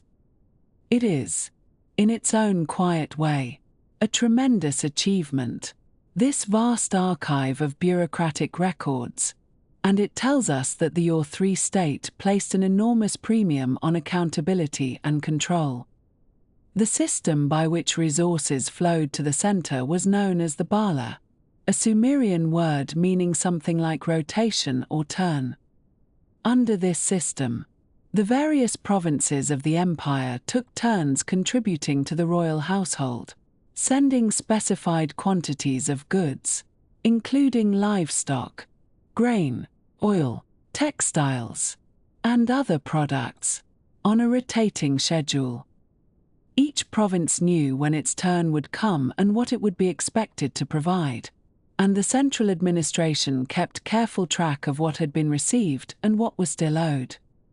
It was a system designed to spread the burden of supporting the king and the temples evenly across the realm, and the records suggest that it functioned, at least for a time, with considerable efficiency. The Ur-3 period was also a time of monumental building, and Ur-Nammu himself began the construction of the Great Ziggurat at Ur, a massive step structure that still stands in partial ruin in what is now southern Iraq. This ziggurat, dedicated to the moon god Nanna, was faced with baked bricks and rose in 3 stages to a temple at its summit. The core was made of mud brick, millions upon millions of bricks, and the whole structure was designed to lift the house of the god above the flat plain of the surrounding countryside. When Leonard Woolley excavated at Ur in the 1920s and 1930s, he found that enough of the ziggurat remained to give a clear sense of its original grandeur, and today it is one of the most recognizable monuments of ancient Mesopotamia. Woolley's excavations at Ur, which extended from 1922 to 1934, revealed far more than the ziggurat. However, among his most spectacular discoveries were the royal tombs of Ur, a cemetery that dated not to the Ur-3 period but to several centuries earlier, to the early dynastic period, around 2600 to 2400 BCE. These tombs contained treasures of astonishing beauty and craftsmanship, including golden daggers, jewelry of gold and lapis lazuli, musical instruments decorated with precious metals and semi-precious stones, and elaborately carved cylinder seals. Among the most famous objects recovered was the Standard of Ur, a wooden box decorated on all sides with mosaic scenes showing war and peace, with figures made of shell and lapis lazuli and red limestone set against backgrounds of deep blue. Perhaps the most disturbing aspect of the royal tombs, however, was the evidence they provided of mass sacrificial burials. In several of the tombs, Woolley found not only the primary burial but also the bodies of attendants, sometimes dozens of them, who had apparently been killed and buried alongside their royal master or mistress. In one tomb, now known as the Great Death Pit, the bodies of over 70 individuals were found, most of them women, many of them wearing elaborate headdresses and jewelry. One of the most famous of these headdresses belonged to a woman identified as Queen Puabi, or Puabi, whose name was inscribed on a cylinder seal found near her body. Her headdress was a complex arrangement of gold leaves, gold ribbons, and wreaths of gold beech and willow leaves, and it rested above a wig that may have been made of human hair. The meaning of these sacrificial burials remains somewhat mysterious. The attendants do not appear to have been killed violently, and Woolley speculated that they had taken poison, perhaps willingly, in order to accompany their rulers into the afterlife. Whether this was truly voluntary, or whether the attendants had any real choice in the matter, is impossible to say, but the practice seems to have been confined to this early period and does not appear in the later Your 3 tombs. It is a reminder that ancient Mesopotamian society, for all its sophistication in other areas, held beliefs and practiced customs that we find deeply troubling by modern standards. The glory of Your 3 did not last forever. In the final decades of the dynasty, the empire faced increasing pressure from multiple directions. From the east came the Elamites, a people from what is now southwestern Iran whose language was unrelated to either Sumerian or Akkadian. From the west and north came the Amorites, Semitic-speaking pastoral peoples who had been filtering into Mesopotamia for generations and who now posed an increasingly serious military threat. The last king of Your 3, Ibisin, found his control over the provinces slipping away, as governors declared their independence and tribute payments dried up. Around 2004 BCE, or perhaps a few years earlier or later depending on which chronological system one follows, the city of Ur itself fell to an Elamite attack. The destruction was severe, and it gave rise to one of the most moving literary works of ancient Mesopotamia, a poem now known as the Lament for Ur.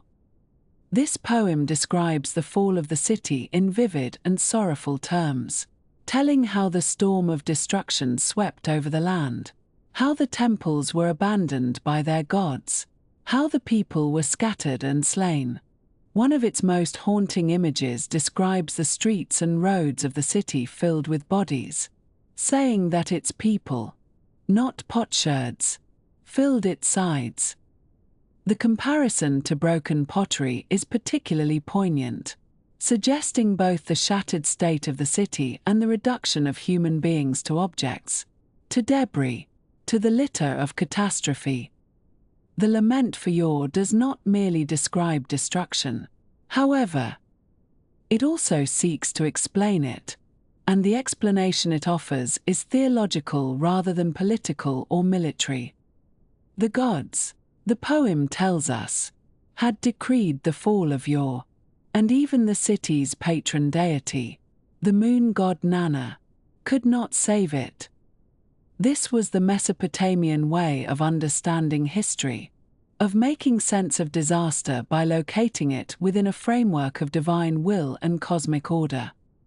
The city fell not because its walls were weak or its army too small, but because the gods had turned their faces away, had allowed the demons of destruction to do their work. And so the third dynasty of Ur came to an end, and with it the last period of Sumerian political dominance in Mesopotamia. The Sumerian language would continue to be written and studied for centuries, preserved in the scribal schools as a classical language of learning and religion, much as Latin would be preserved in medieval Europe long after it had ceased to be anyone's mother tongue. But the spoken language gradually gave way to Akkadian, and the political future belonged to other peoples and other dynasties. The great experiment in centralized administration, in bureaucratic control, in systematic record-keeping, would be remembered and studied, its techniques adopted and adapted by later rulers. But the moment had passed, and the city of Ur would never again be the capital of an empire. In the long and layered history of ancient Mesopotamia, there are certain figures who emerge from the clay tablets and weathered stones with a clarity that seems almost improbable across such vast stretches of time.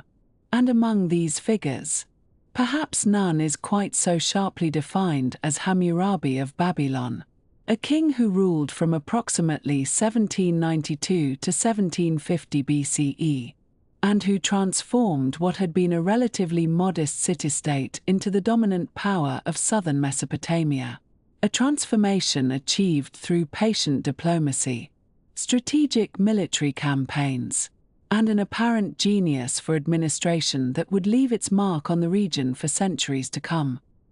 When Hammurabi inherited the throne of Babylon from his father Sin-Muballit, He took control of a kingdom that was neither particularly large nor especially powerful by the standards of its day. And Babylon itself, while certainly a place of some importance along the Euphrates River, was merely one city among many in a landscape crowded with competing powers, each jealously guarding its territories and its trade routes, and each watching its neighbors with the wariness that characterized interstate relations in this period, a time when alliances shifted like the silt in the river channels, and when a king's survival often depended upon his ability to read the political currents as carefully as farmers read the seasonal floods. The early years of Hammurabi's reign were marked not by dramatic conquests but by careful consolidation, by the digging of canals, the strengthening of fortifications, and the establishment of those administrative systems that would later enable the rapid expansion of Babylonian power. And it seems that Hammurabi understood, perhaps better than many of his contemporaries, that lasting power required not merely the ability to defeat enemies in battle, but the capacity to govern conquered territories effectively, to integrate diverse populations into a functioning whole, and to project an image of legitimate and divinely sanctioned rule that would discourage rebellion and encourage cooperation. The transformation of Babylon's fortunes came primarily in the later portion of Hammurabi's reign, when through a combination of military skill and diplomatic maneuvering, and occasionally through methods that might strike us as rather ruthless even by the standards of ancient warfare, he managed to absorb one rival after another into his growing empire, until by the end of his life he controlled a territory stretching from the Persian Gulf in the south to the regions of Upper Mesopotamia in the north, a domain that encompassed many of the most ancient and venerable cities of Sumerian and Akkadian civilization, cities whose histories stretched back thousands of years before Hammurabi himself was born. Among the most remarkable sources for understanding this period of intense political activity is the archive discovered at the city of Mari,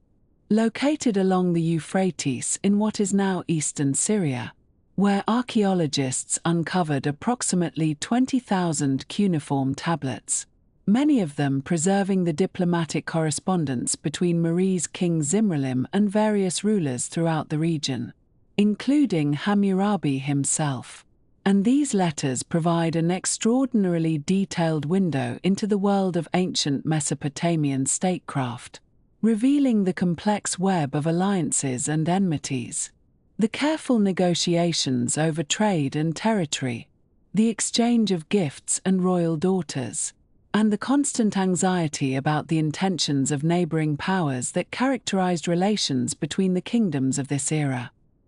The palace at Mari, which served as the administrative center from which Zimrilim conducted his affairs and where these tablets were stored, was itself a structure of remarkable size and sophistication, comprising some 300 rooms arranged around multiple courtyards, with walls decorated in elaborate paintings depicting scenes of religious ceremony, royal investiture, and mythological narrative, their colors still surprisingly vivid when first uncovered by the excavators. And the palace complex included facilities that speak to the refinement of court life in this period,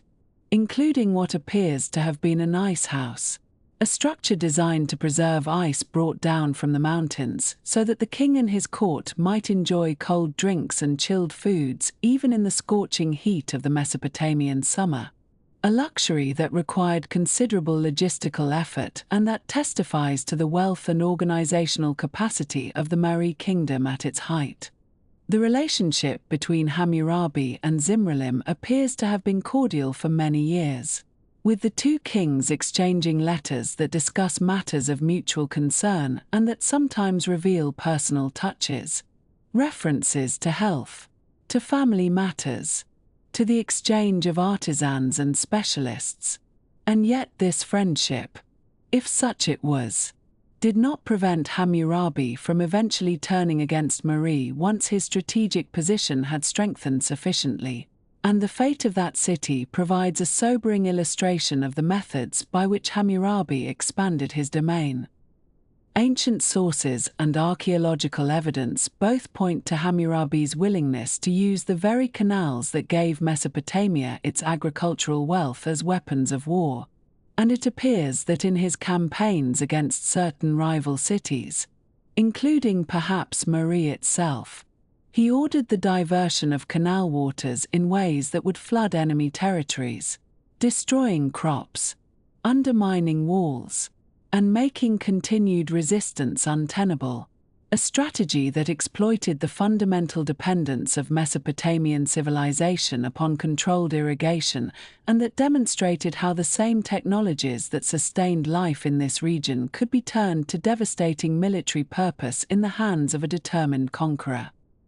Yet it is not primarily for his conquests that Hammurabi is remembered today, but rather for the legal monument that bears his name, a stele of black diorite stone standing some 2¼ meters in height, upon which is inscribed what has come to be known as the Code of Hammurabi, though scholars prefer to think of it less as a comprehensive law code in the modern sense and more as a collection of legal decisions and principles that Hammurabi wished to preserve and to publicize as evidence of his just rule. A monument that was intended to stand in public view, probably in the temple precinct at Sippar, where it could be consulted by those seeking to understand the king's justice.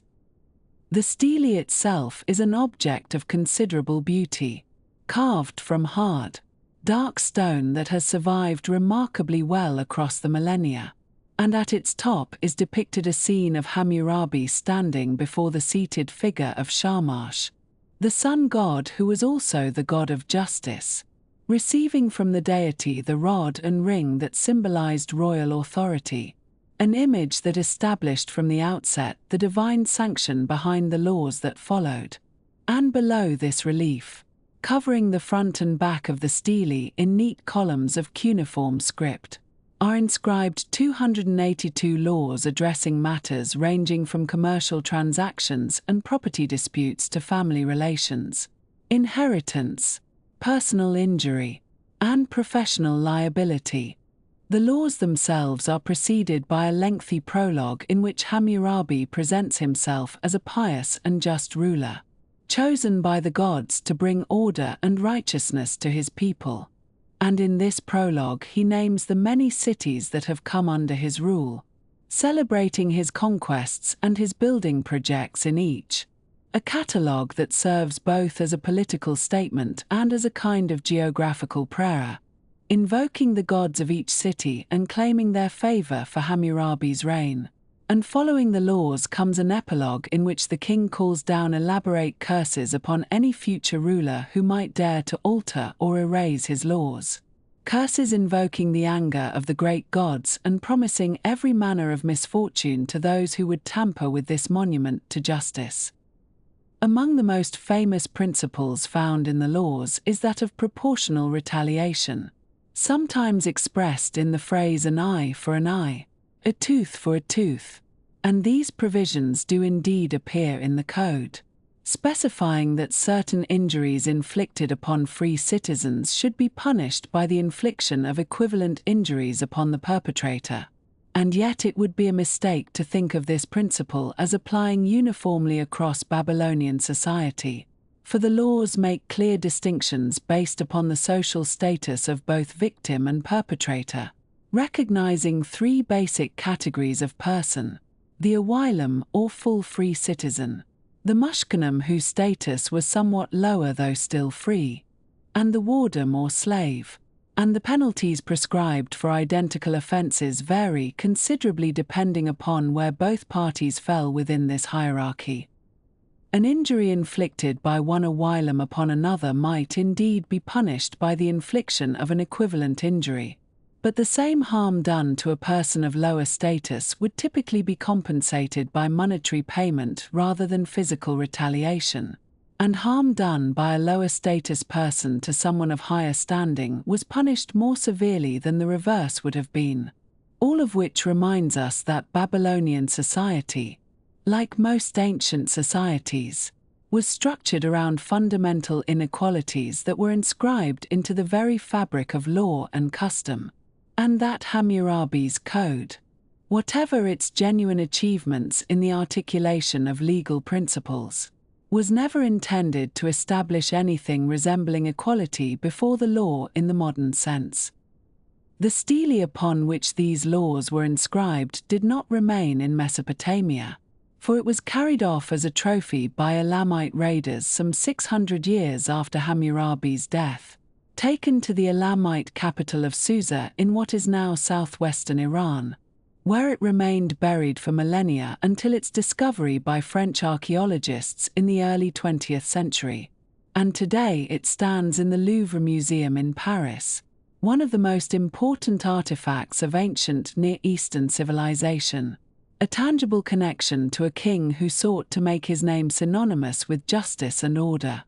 Hammurabi's religious activities were no less significant than his legal and military achievements, and it was during his reign that the god Marduk, who had been the patron deity of Babylon itself, began his rise to prominence within the broader Mesopotamian pantheon, a rise that would eventually see Marduk acclaimed as king of the gods, his temple Esagila becoming one of the most important religious centers in the ancient world. And while this theological development would reach its fullest expression only in later periods,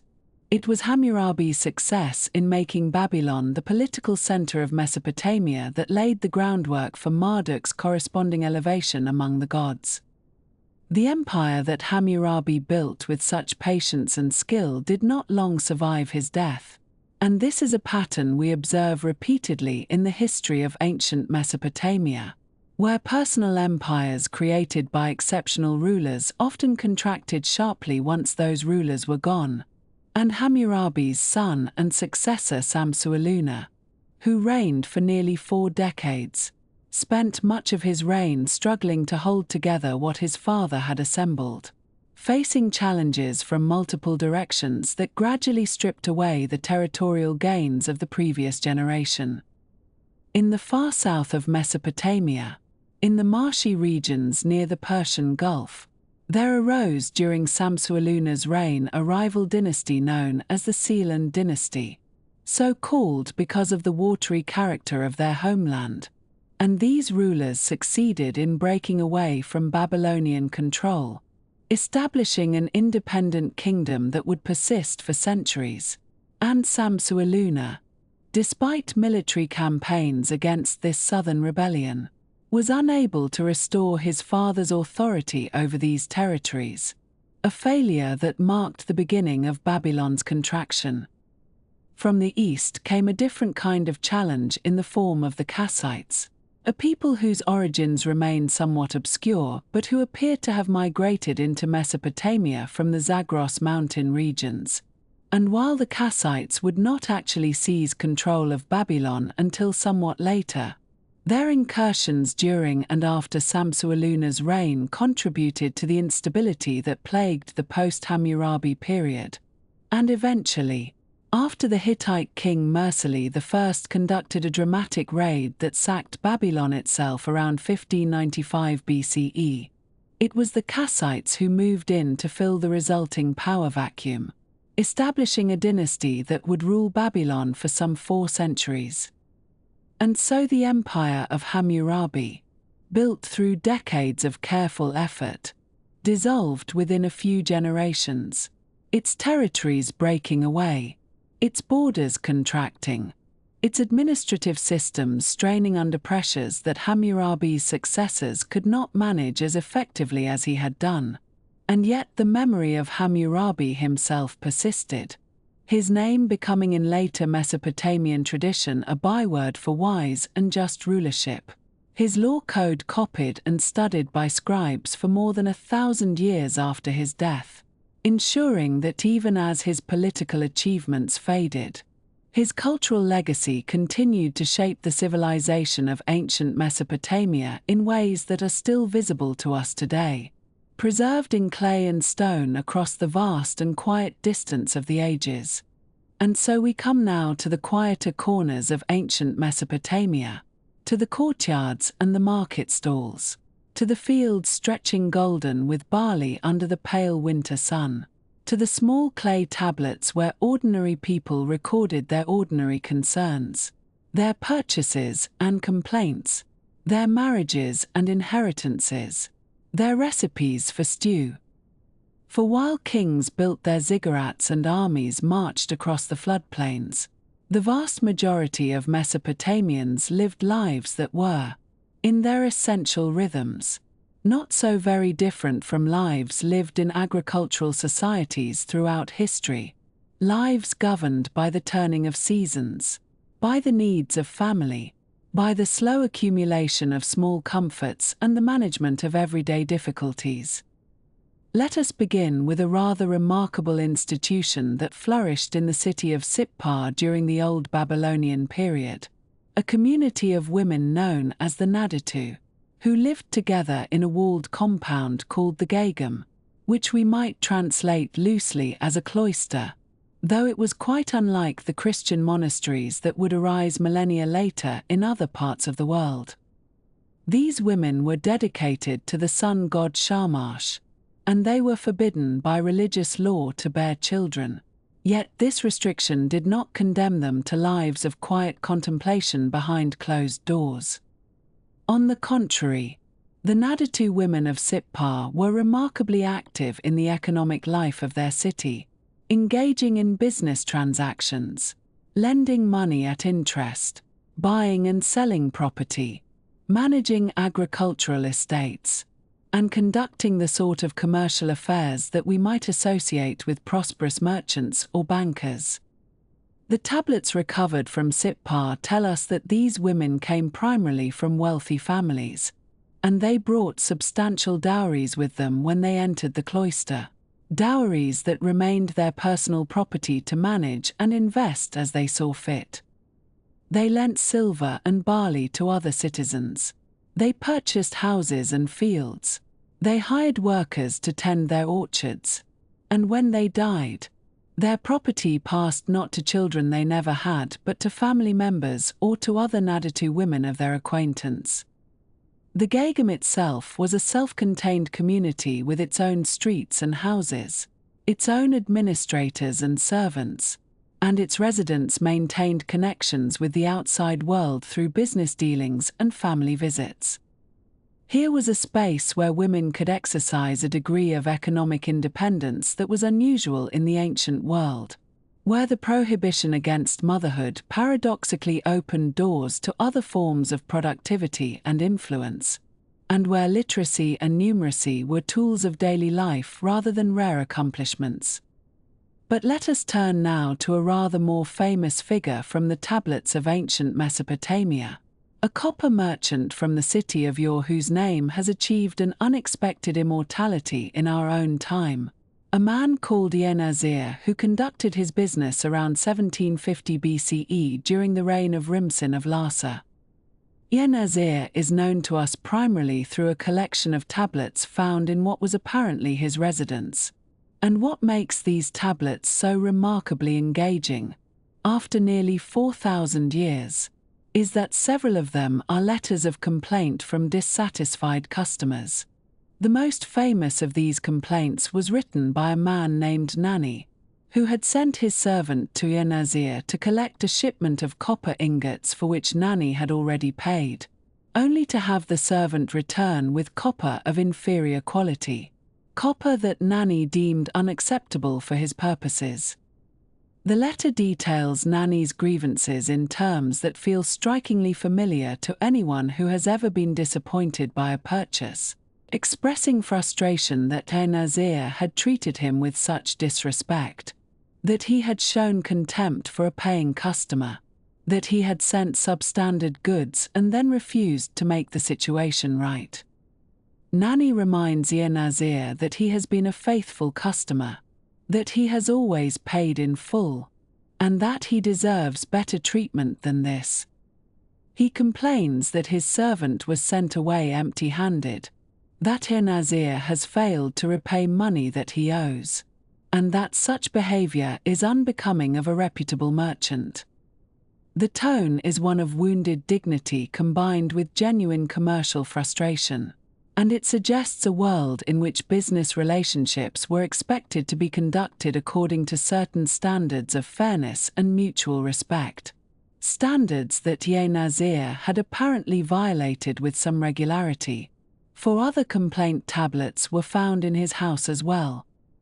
What these tablets reveal, beyond the entertaining spectacle of ancient customer dissatisfaction, is the texture of commercial life in southern Mesopotamia, the networks of trade that brought copper from distant lands, the expectations that govern transactions between merchants and their clients, the importance of reputation and trust in a society where business was conducted through personal relationships rather than impersonal institutions.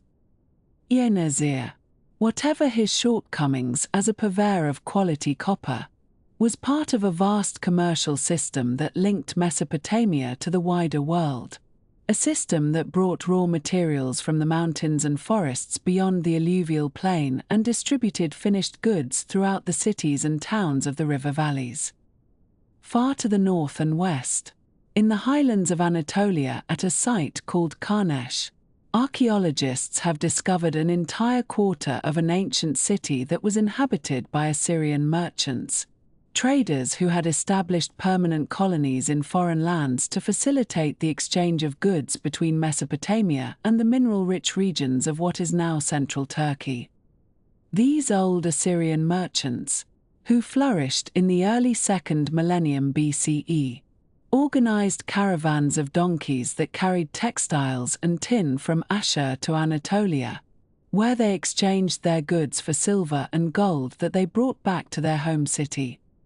The tablets from Karnesh preserve their business correspondence in extraordinary detail, their letters to family members and business partners, their contracts and accounts, their records of caravans dispatched and profits earned, and even their personal concerns about wives and children left behind in Ashur while the merchants spent years abroad managing their commercial enterprises. The agricultural life that sustained these merchant ventures followed rhythms dictated by the climate and the rivers, rhythms that had remained essentially unchanged since the earliest days of farming in the region and that would continue largely unchanged for millennia to come. The Mesopotamian agricultural year began in autumn, when the summer heat had finally broken and the first rains had softened the parched earth, making it ready for the plough.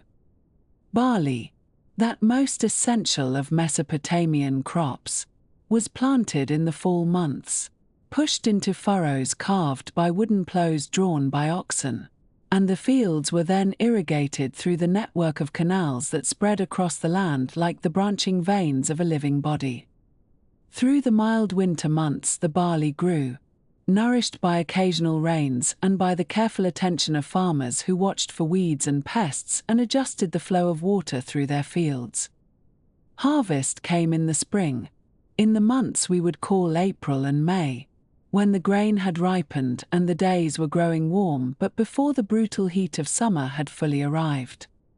This was the busiest time of the agricultural year, when every available hand was needed in the fields to cut the stalks, to gather them into bundles, to thresh the grain from the chaff, to winnow it in the wind, and to store it safely in granaries where it would sustain the community until the next harvest. And then came summer, the long fallow months when the fields lay empty under a pitiless sun, when the rivers shrank low in their channels, when sensible people stayed indoors during the heat of the day and waited for the turning of the year to bring relief. It was a cycle as old as civilization itself, and the farmers who followed it did so knowing that their fathers and grandfathers and great-grandfathers stretching back beyond memory had done exactly the same things in exactly the same seasons, planting and watering and harvesting and resting in an endless rhythm that gave shape and meaning to their lives. We know something about how these farming families lived from the remains of their houses, which have been excavated at sites throughout Mesopotamia, and from the tablets that occasionally describe domestic arrangements. The typical Mesopotamian house of the 2nd millennium BCE was organized around a central courtyard, an open space that provided light and air to the rooms arranged around its edges.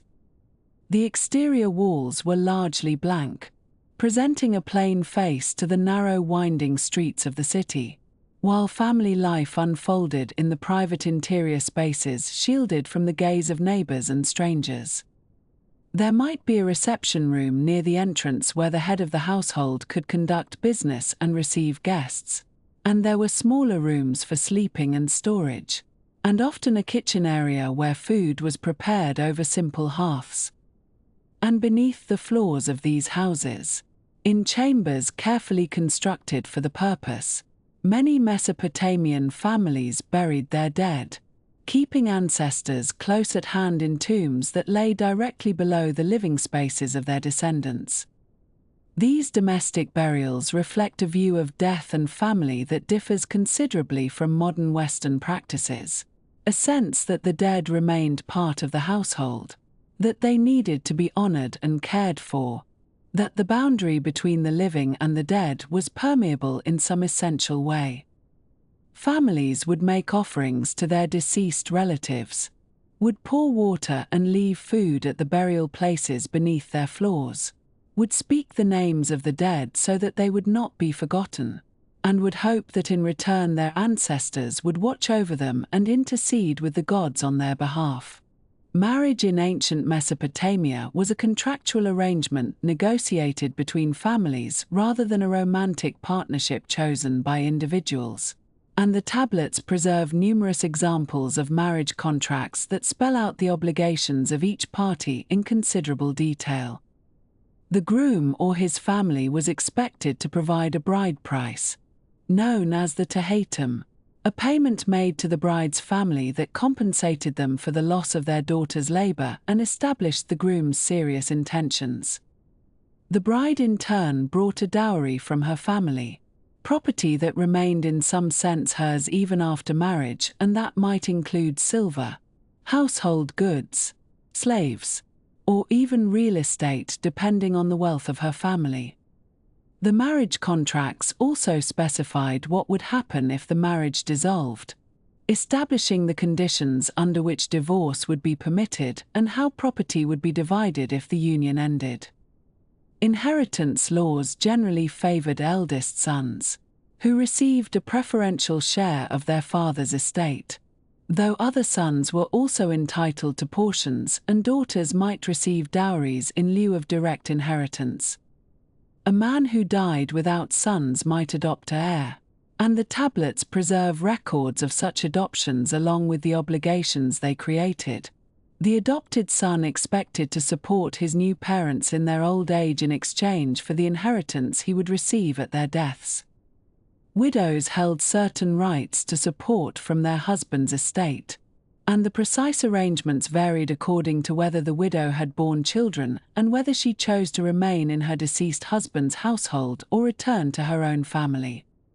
The food that Mesopotamian families ate was based on the crops and animals raised in the region, a diet that was simple in its basic ingredients but capable of considerable variety and sophistication in its preparation. Barley was the foundation of the Mesopotamian diet, consumed primarily as bread baked in clay ovens and as beer brewed in quantities that seem remarkable to modern sensibilities. Indeed, beer was so central to Mesopotamian life that scholars have identified at least 20 distinct varieties mentioned in the ancient texts. Beers made from different grains, fermented to different strengths, flavored with different additives, and suited to different occasions and social contexts. There were dark beers and pale beers, strong beers and weak beers, sweet beers and bitter beers, beers for everyday consumption and beers reserved for religious festivals, beers drunk by common laborers and beers served at royal banquets. Onions and garlic were essential flavorings. appearing in recipe after recipe and forming part of the daily rations issued to workers and soldiers. Dates from the palm groves that lined the rivers provided sweetness and variety, eaten fresh or dried, pressed into cakes, or fermented into wine and vinegar. Fish from the rivers and the marshlands were an important source of protein, caught with nets and traps, eaten fresh or dried and salted for storage. Sheep and goats provided milk and meat, and their fat was used for cooking in place of the olive oil that was common further west in the Mediterranean world. And from the collections of Yale University comes evidence of the sophistication that Mesopotamian cooking could achieve. A set of clay tablets dating to around 1700 BCE that preserve the oldest known recipes in the world. Some 35 preparations for various stews and broths that reveal a culinary tradition of considerable complexity. These recipes, recorded in Akkadian, describe dishes made with meat and vegetables simmered in water seasoned with fat and beer and flavored with onions, leeks, garlic, and herbs. Dishes with names that suggest they were associated with particular places or occasions. Dishes that called for specific techniques of preparation and presentation. The recipes are terse by modern standards, assuming a level of knowledge in the cook that makes them difficult to reproduce exactly, but they testify to a culture that cared about the pleasures of the table, that developed and refined its culinary traditions over generations, and that thought such knowledge worth recording for posterity. We should speak too of slavery, which was a common feature of Mesopotamian society, as it was of virtually every ancient civilization, though Mesopotamian slavery differed in important ways from the chattel slavery that would later develop in the classical Mediterranean world and in the modern Americas.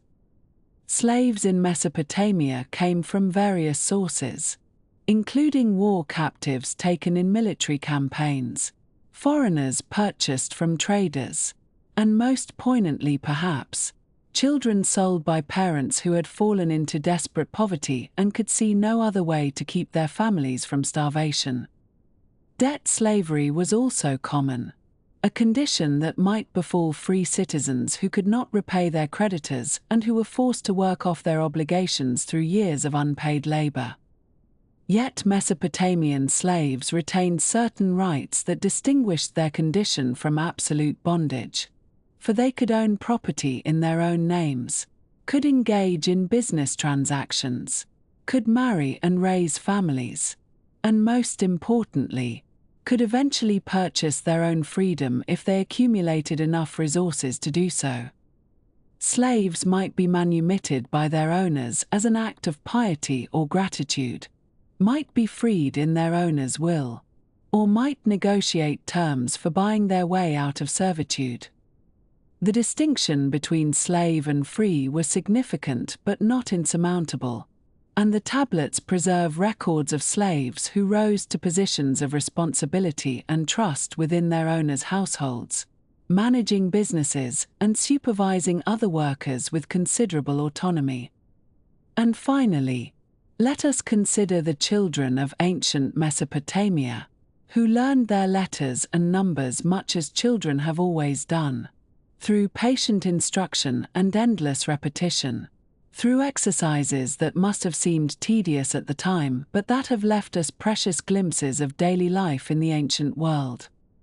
The schoolboy exercises that survive on clay tablets include practice texts in which students copied model phrases describing their daily routines, texts that tell us of boys waking early and hurrying to school, of lessons in reading and writing, of meals taken at midday, of the fear of the schoolmaster's discipline, and of the eventual return home in the evening to recite the day's lessons for parents who no doubt hoped their sons would master the scribal arts and find respectable positions in temple or palace administrations. These small details, preserved almost by accident in the practice tablets of students who lived 4,000 years ago, bring us closer to the texture of ordinary Mesopotamian life than any royal inscription or epic poem, reminding us that behind the grand monuments and military conquests were countless quiet lives. Lives lived in courtyards and classrooms, in fields and market stalls. Lives shaped by the rhythms of the agricultural year and the bonds of family and community. Lives that have left only faint traces in the archaeological record, but that were, to the people who lived them, as rich and full as any life has ever been. The Assyrian Empire, which scholars now call the Neo-Assyrian period to distinguish it from earlier phases of Assyrian history, rose to become what many historians consider the first truly large-scale empire of the ancient world, and its military achievements, spanning from roughly 911 to 609 before the Common Era, represent a remarkable chapter in the long story of human organization and, it must be said, human capacity for systematic violence, though we shall discuss all of this in the same measured tone one might use when describing the migration patterns of certain birds or the geological formation of river valleys. For history, even when difficult, benefits from calm reflection. The heartland of Assyria lay along the upper reaches of the Tigris River, in what is now northern Iraq, and the Assyrians had existed as a distinct people for many centuries before their great imperial expansion, having survived periods of weakness and foreign domination, including a long era during which the Mitanni kingdom held sway over the region. And yet something in the Assyrian character, or perhaps in the particular circumstances of their geography, which placed them at the crossroads of several threatening neighbors, produced a society that became extraordinarily focused on military matters, developing over generations a series of innovations that would transform them from a regional power into masters of the entire Near Eastern world, from the mountains of Iran to the shores of the Mediterranean and even, for a brief time, into the ancient land of Egypt. The transformation of Assyria into a truly imperial power accelerated dramatically under Tiglath-Pileser III, who ruled from 745 to 727 before the Common Era, and whose reforms so fundamentally altered the nature of Assyrian military and administrative practice that historians sometimes mark his reign as the beginning of a new phase in Near Eastern history. Before his time, Assyrian armies had relied primarily on what scholars call the Levi system,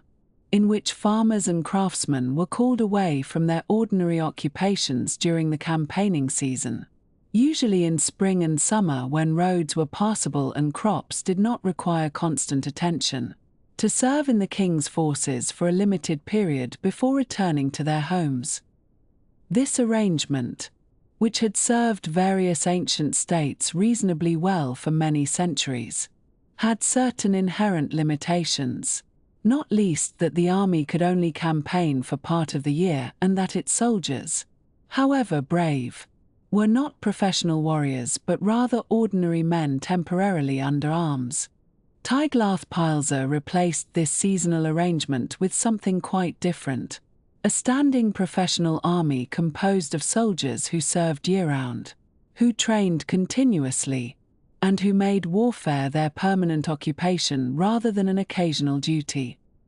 This professional force, which the Assyrians called the Kisir Sharuti, or royal cohort, formed the core of Assyrian military power, and around it were assembled various other units including cavalry, chariotry, and specialist troops such as engineers and sappers.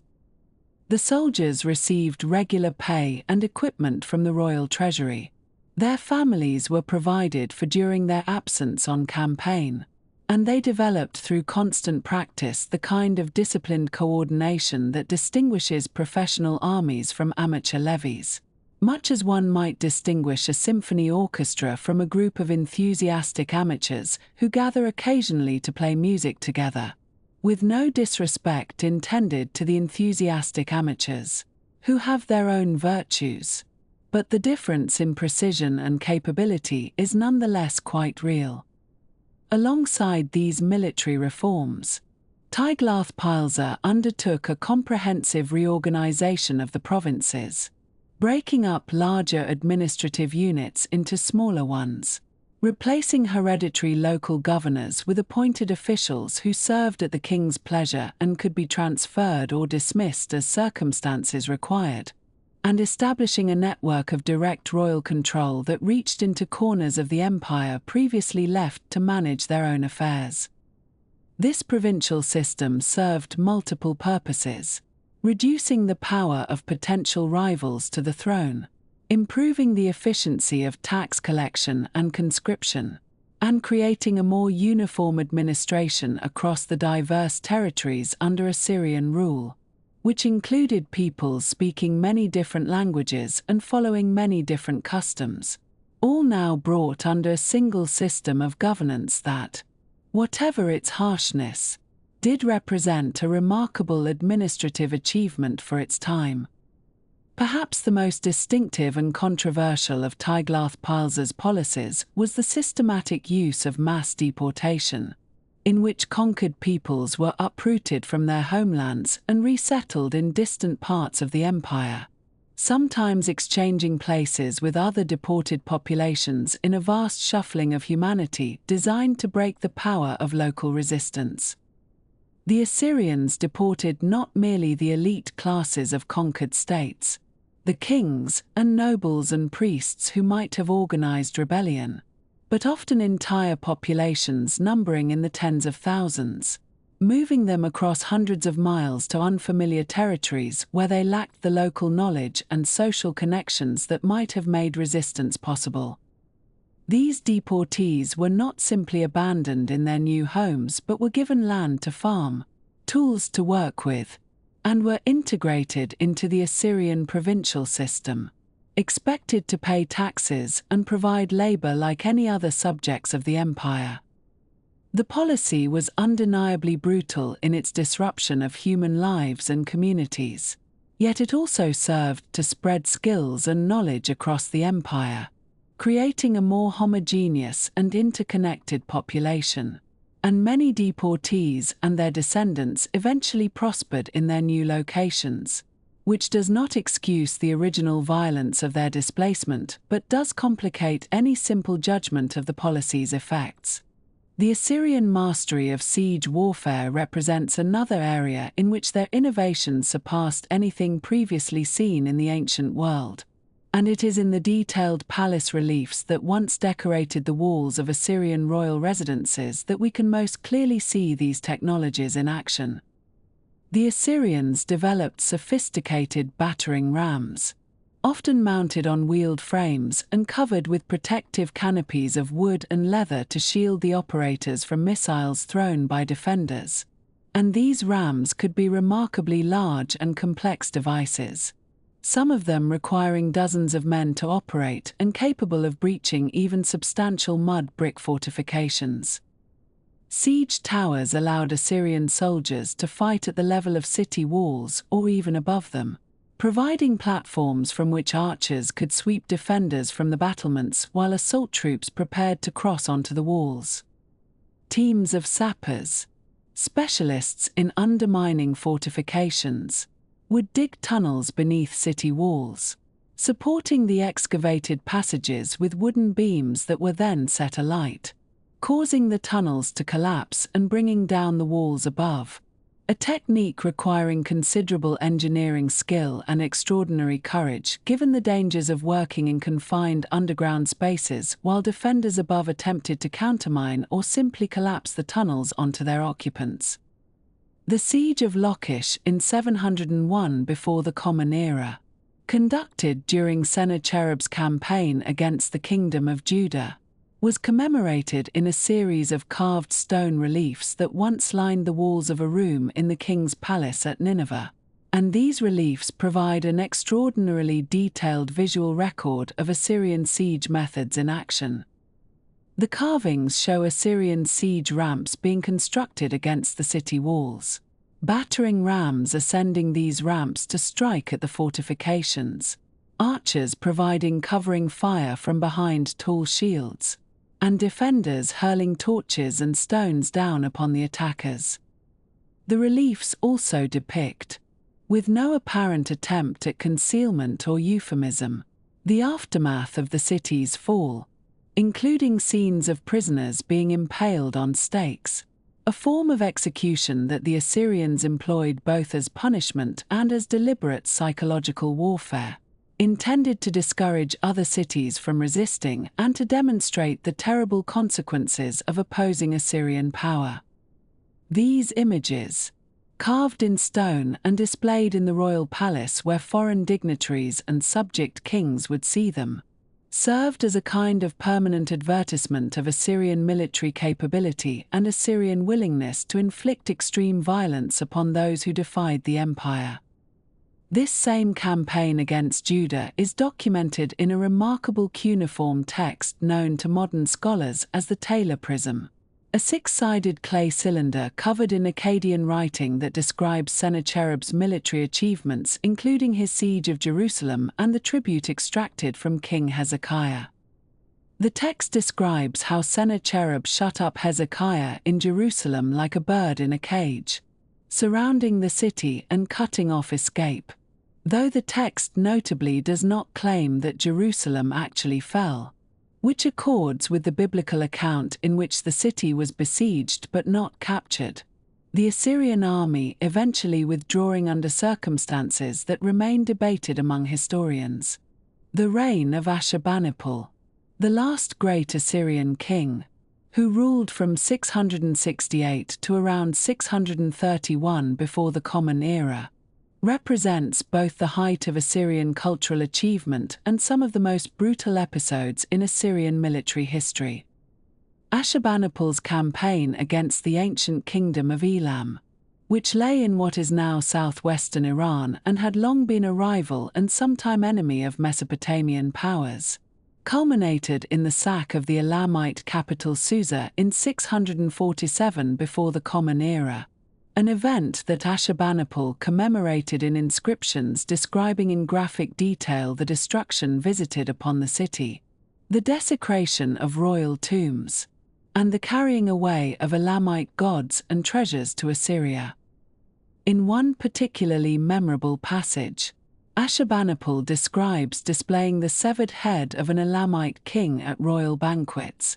hanging from a tree in the palace garden where the king and his guests could contemplate it while they dined, an image of triumphal cruelty that has become one of the most notorious in all of ancient history, though it should be noted that the Assyrians were by no means unique among ancient peoples in such practices, and that similar displays of defeated enemies can be found in the records of many cultures. Yet Ashurbanipal was also a patron of learning who assembled at Nineveh what may have been the greatest library of the ancient world, systematically collecting copies of Babylonian literary, religious, and scientific texts, and it is to his library that we owe the preservation of many important Mesopotamian works, including the most complete versions of the Epic of Gilgamesh, a reminder that human beings and human societies are complex, capable of both great cruelty and great cultural achievement, often simultaneously.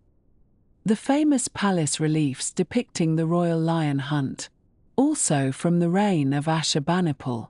show another aspect of Assyrian royal ideology, presenting the king as a mighty hunter who personally confronted and slew lions, the most dangerous predators of the ancient Near East.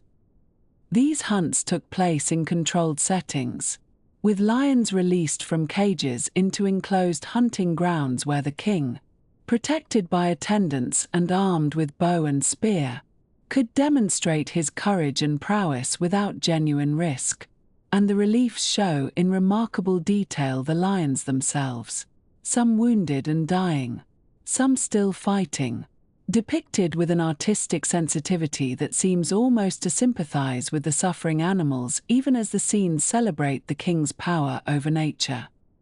The Assyrian Empire maintained its control over vast territories through an impressive system of roads, communication networks, and intelligence gathering that allowed the king in his palace at Nineveh to remain informed about events in distant provinces and to respond quickly to threats or opportunities. Messengers carried royal correspondence along well-maintained roads, with posting stations at regular intervals where fresh horses and supplies were available, allowing urgent messages to travel with remarkable speed across the empire. Intelligence agents, sometimes disguised as merchants or travelers, reported on conditions in subject territories and neighboring kingdoms, providing the Assyrian court with information about potential rebellions, military preparations by rivals, or economic conditions that might affect the empire's revenues. Yet for all its power and sophistication, the Assyrian Empire collapsed with remarkable suddenness in the final decades of the 7th century before the Common Era. The ancient city of Ashur, the original heartland of Assyrian civilization and the seat of the god Ashur from whom the nation took its name, fell to the Medes in 614 before the Common Era. 2 years later, in 612, a coalition of Medes and Babylonians captured Nineveh itself, the great capital that Sennacherib had adorned with his palace reliefs, and the city was so thoroughly destroyed that within a few generations its very location was forgotten, not to be rediscovered until archaeologists began excavating the mounds across the Tigris from modern Mosul in the 19th century.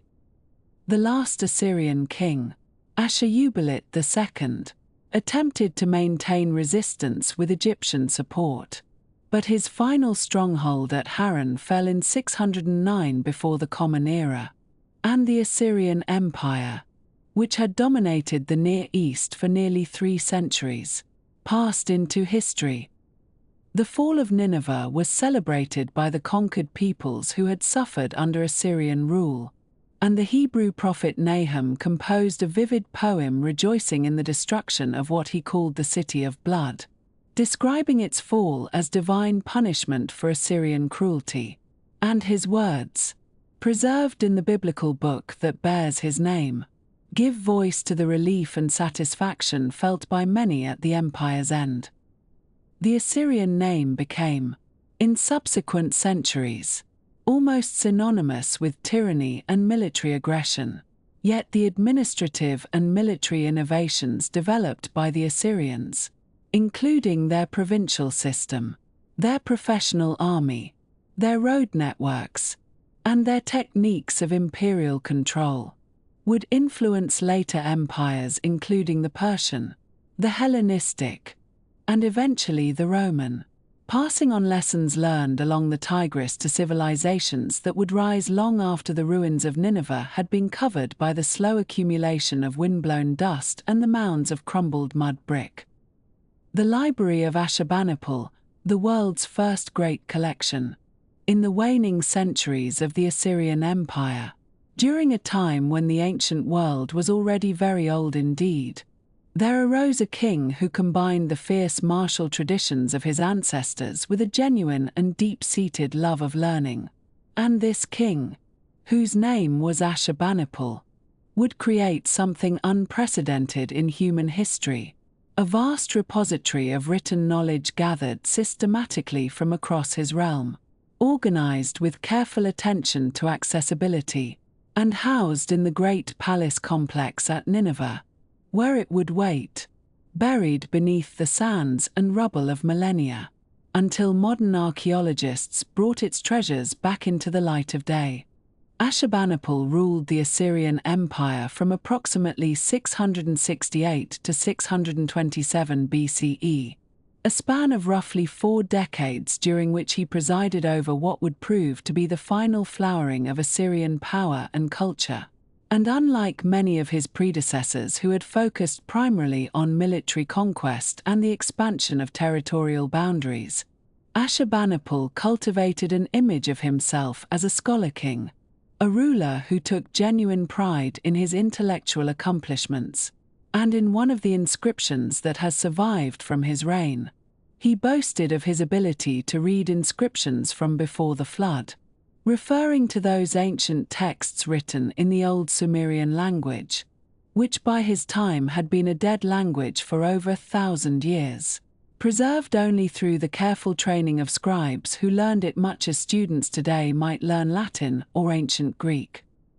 The library that Ashurbanipal assembled at Nineveh represented the culmination of this scholarly ambition, and while earlier Mesopotamian rulers had certainly collected tablets and maintained palace archives, none had approached the task with quite the same systematic thoroughness that characterized Ashurbanipal's efforts. For the king dispatched agents throughout his empire,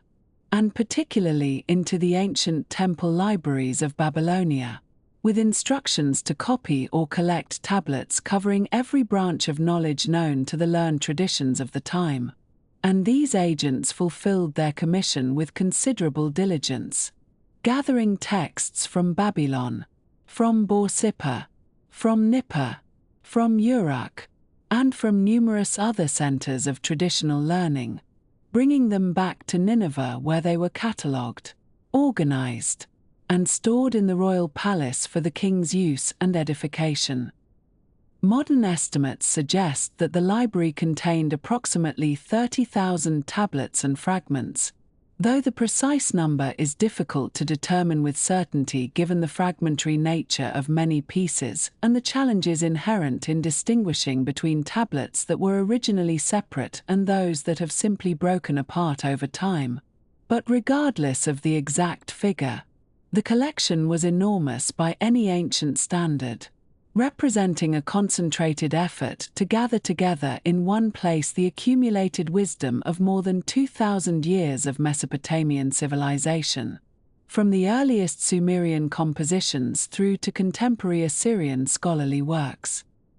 The organization of this vast collection reveals a sophisticated approach to library management that would not seem entirely foreign to modern archivists, for the tablets were not simply heaped together in disordered piles but were arranged according to subject matter and stored in specific locations within the palace complex. And many tablets bore ownership colophons, which were brief inscriptions added at the end of a text identifying them as part of Ashurbanipal's collection, typically including phrases that asserted the king's ownership and sometimes invoked curses upon anyone who might steal or damage the tablets. And in addition to these ownership marks, the library maintained catalogues, which were themselves tablets listing the contents of the collection and helping users locate specific texts, an innovation that speaks to a genuine concern with making the library's holdings accessible rather than simply impressive.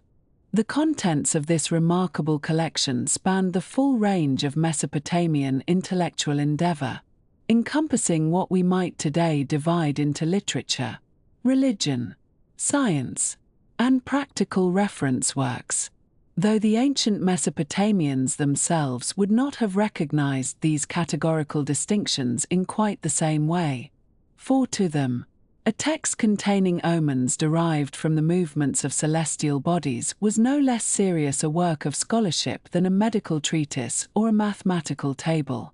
And all such texts were valued as repositories of specialized knowledge passed down through generations of trained scribes. Among the literary treasures preserved in the library was the Epic of Gilgamesh, that ancient poem which tells the story of the legendary king of Uruk and his quest for immortality, a work whose origins stretched back to the Sumerian period and which had been refined and elaborated over the centuries until it reached the form in which Ashurbanipal's scribes copied it. And this epic, which includes the famous account of a great flood survived by a single righteous man in a boat he had built at divine instruction, would later cause considerable excitement when it was first translated in the 19th century, as we shall discuss in due course.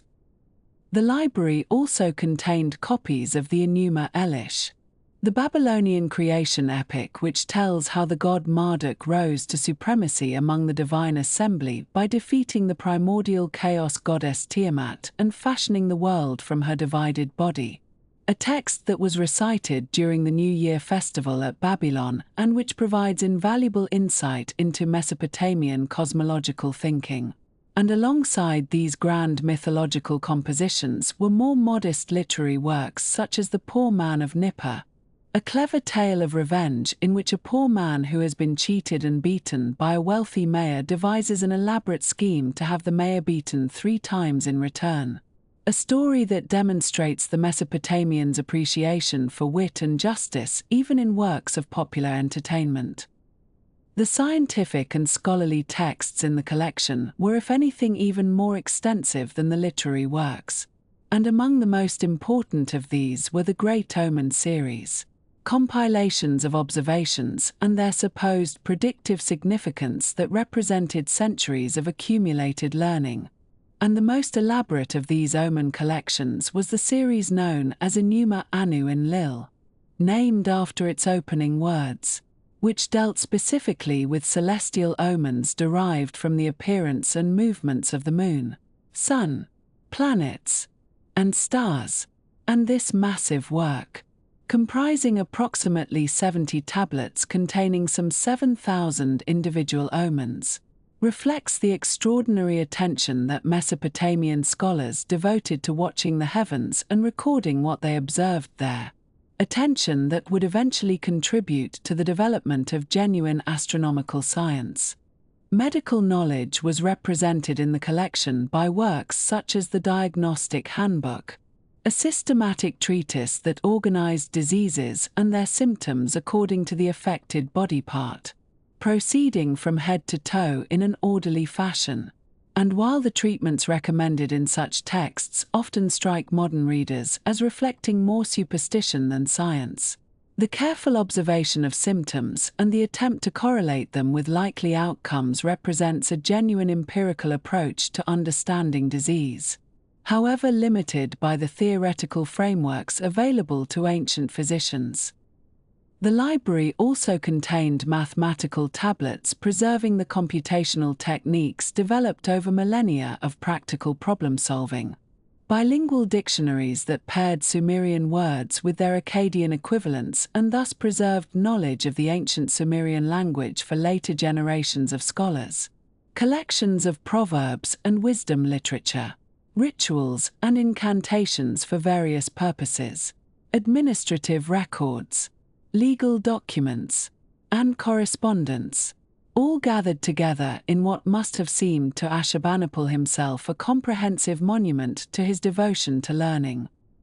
The destruction of Nineveh in 612 BCE, when a coalition of Babylonians and Medes sacked and burned the Assyrian capital,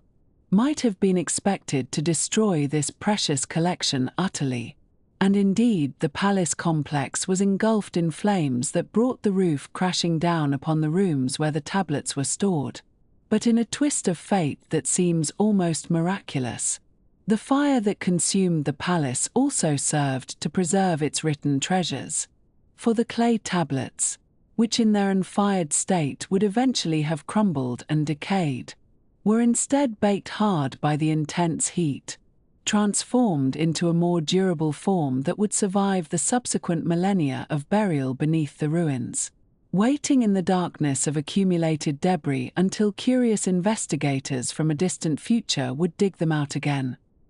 That rediscovery began in earnest in the middle of the 19th century, when European interest in the ancient Near East was reaching new heights, driven partly by biblical scholarship and the desire to find archaeological confirmation of scriptural narratives. And in 1849 the British explorer and archaeologist Austen Henry Laird began excavating at the mound known as Kuyunjik, which would prove to contain the ruins of ancient Nineveh. And Laird, working with his assistant Hormuzd Rassam, who was himself a native of Mosul and would go on to become a significant archaeologist in his own right,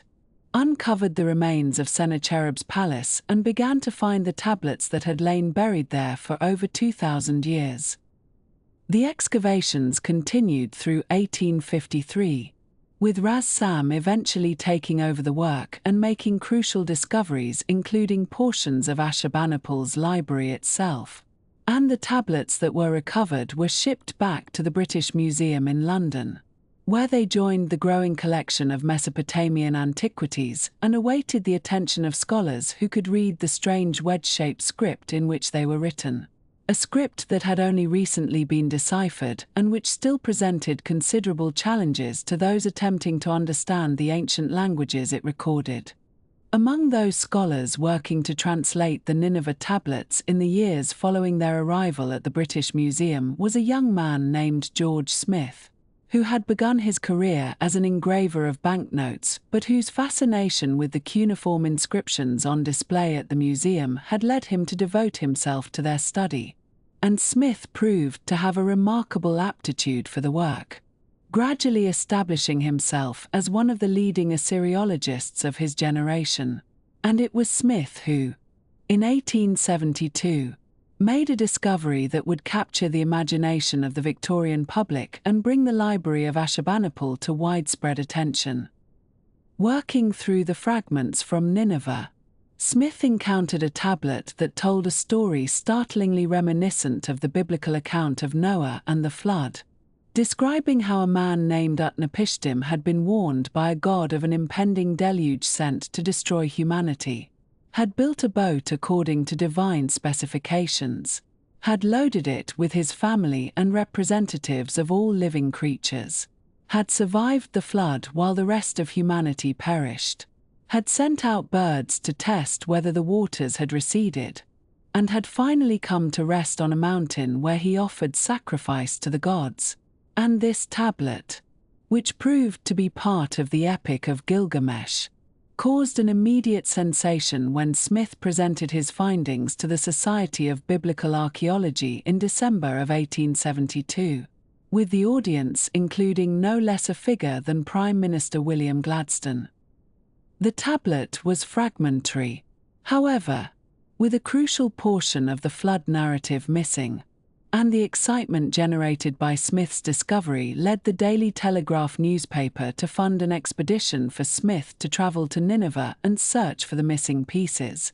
a venture that might have seemed quixotic given the millions of fragments that had been left behind during the earlier excavations and the impossibility of knowing whether the specific tablet needed had even survived antiquity. But remarkably, almost unbelievably, Smith succeeded, finding a fragment that filled in the gap in the narrative after only a few days of digging at Kuyunjik, a stroke of fortune that seemed to contemporaries little short of miraculous and that added considerably to the romantic aura surrounding the Nineveh discoveries.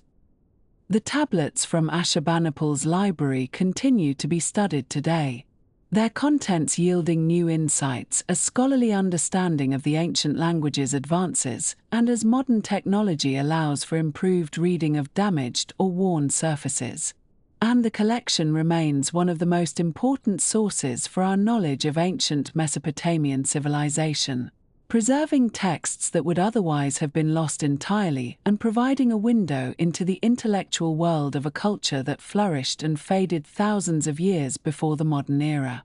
There is something gently reassuring, perhaps, in contemplating how the catastrophe that destroyed Nineveh also preserved its greatest treasures, how the flames that consumed Ashurbanipal's palace simultaneously ensured that his beloved library would survive to be read again by people he could never have imagined, living in lands he never knew existed, speaking languages that did not yet exist in his time, and finding in those ancient tablets not merely curiosities from a vanished world, but genuine connections to human beings who lived and thought and wondered about the same universe that surrounds us still, continuing their long-interrupted conversation across the silent centuries. And so we come now to the final flowering of Babylon, to the reign of Nebuchadnezzar II, who ruled from 605 to 562 before the Common Era, and who transformed his capital into what many ancient observers considered the greatest city the world had ever seen. This was a time of monumental building, of empire at its zenith, and of cultural achievements that would echo through millennia of human memory. and it is a story that unfolds with the slow grandeur of the great river itself, the Euphrates, which wound its way through the heart of that remarkable city.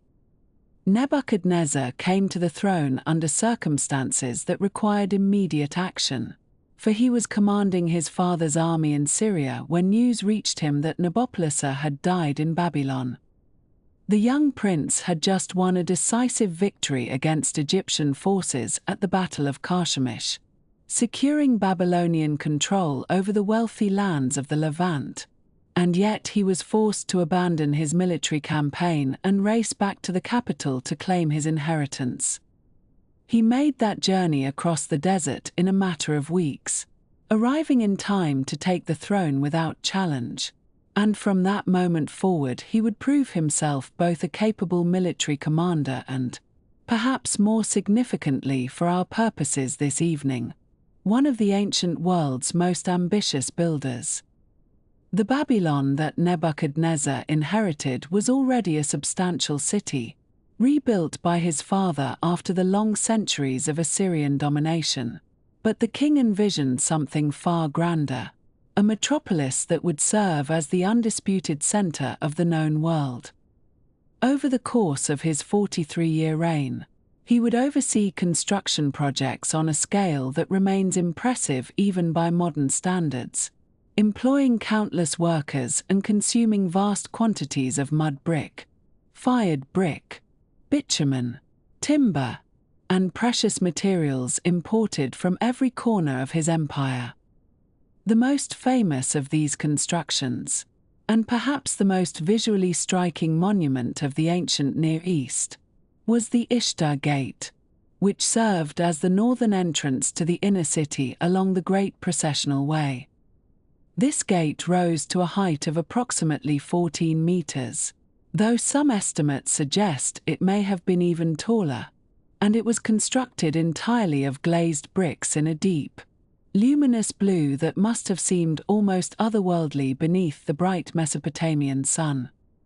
The blue color was achieved through a careful glazing process that incorporated copper compounds, and the effect was of a surface that appeared to glow with an inner light, cool and serene against the tan and ochre landscape of the surrounding plain. But the gate was not merely blue, for its surface was decorated with hundreds of mold brick figures arranged in orderly rows, creatures that processed eternally toward the city's sacred heart. There were bulls, symbols of the storm god Akkad, rendered in alternating white and gold glazes, their muscular bodies captured in confident profile. And there were dragons, or more properly the creatures known in Akkadian as mushhushu, which were composite beings with serpentine necks, feline forelimbs, raptor talons on the hind legs, and long tails ending in scorpion stingers. These mushhushu were sacred to Marduk himself, the patron deity of Babylon, and approximately 575 of these dragons and bulls decorated the gate and its associated structures, creating a procession of divine guardians that accompanied every visitor entering the sacred precinct. The gate itself no longer stands in Babylon, for its remains were excavated by German archaeologists in the early 20th century and transported piece by piece to Berlin, where a reconstruction was assembled in the Pergamon Museum, and there it remains today, offering modern visitors a glimpse of what the original must have looked like, though of course lacking the context of the ancient city that once surrounded it. The reconstruction is not complete, representing perhaps only the outer, smaller gate, while the original complex was even more imposing. But even in its reduced form it conveys something of the ambition and artistry that characterized Nebuchadnezzar's building program. Leading up to the Ishtar Gate was the processional way, a broad avenue paved with limestone slabs and lined with walls decorated with glazed brick lions, over 120 of them, striding purposefully toward the gate in colors of white, yellow, and brown against that same remarkable blue background. This was no ordinary street, for it was designed specifically for religious processions. Most importantly, the ceremonies associated with the Akkad festival, the Babylonian New Year celebration that took place over 12 days in the spring month of Nisanu. During the Akkad festival, the statue of Marduk was brought forth from his temple, the Great Asagila, and carried in solemn procession along the processional way, through the Ishtar Gate, and northward to a special temple outside the city walls called the Bit Akkad, the Akkad house, where various rituals were performed. The king himself played a central role in these ceremonies, and at one point he was required to surrender his royal insignia to the high priest, who would then slap the king across the face and pull his ears, while the king recited a declaration of his innocence before Marduk. If the king's eyes filled with tears from this treatment, it was considered a favorable omen, indicating that Marduk was pleased with his servant.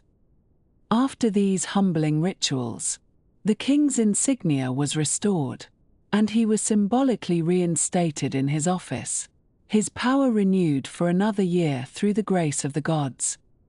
The festival concluded with the determination of destinies, a ceremony in which the fates of the coming year were believed to be fixed by divine decree, and the statue of Marduk was returned in triumph to the Asagila, accompanied by the gods of other cities whose statues had been brought to Babylon for the occasion. The entire celebration served to reinforce Babylon's position as the religious and political center of Mesopotamia, and to remind all participants of the cosmic order that Marduk had established when he defeated the primordial chaos and created the world. Among the monuments attributed to Nebuchadnezzar's reign, none has generated more scholarly discussion than the Hanging Gardens, which ancient writers counted among the 7 wonders of the world. The Babylonian priest Bureaucracy, writing in the 3rd century before the Common Era, attributed these gardens to Nebuchadnezzar, claiming that the king built them to please his Median wife Amytis, who missed the green hills of her homeland and found the flat Mesopotamian plain oppressive. According to this tradition, the gardens consisted of terraces planted with trees and flowers, irrigated by some mechanism that lifted water from the Euphrates to the upper levels, creating an artificial mountain of vegetation in the heart of the city. The difficulty is that no contemporary Babylonian source mentions such gardens, and the archaeological excavations at Babylon have failed to identify any structure that clearly corresponds to the ancient descriptions. This silence is puzzling,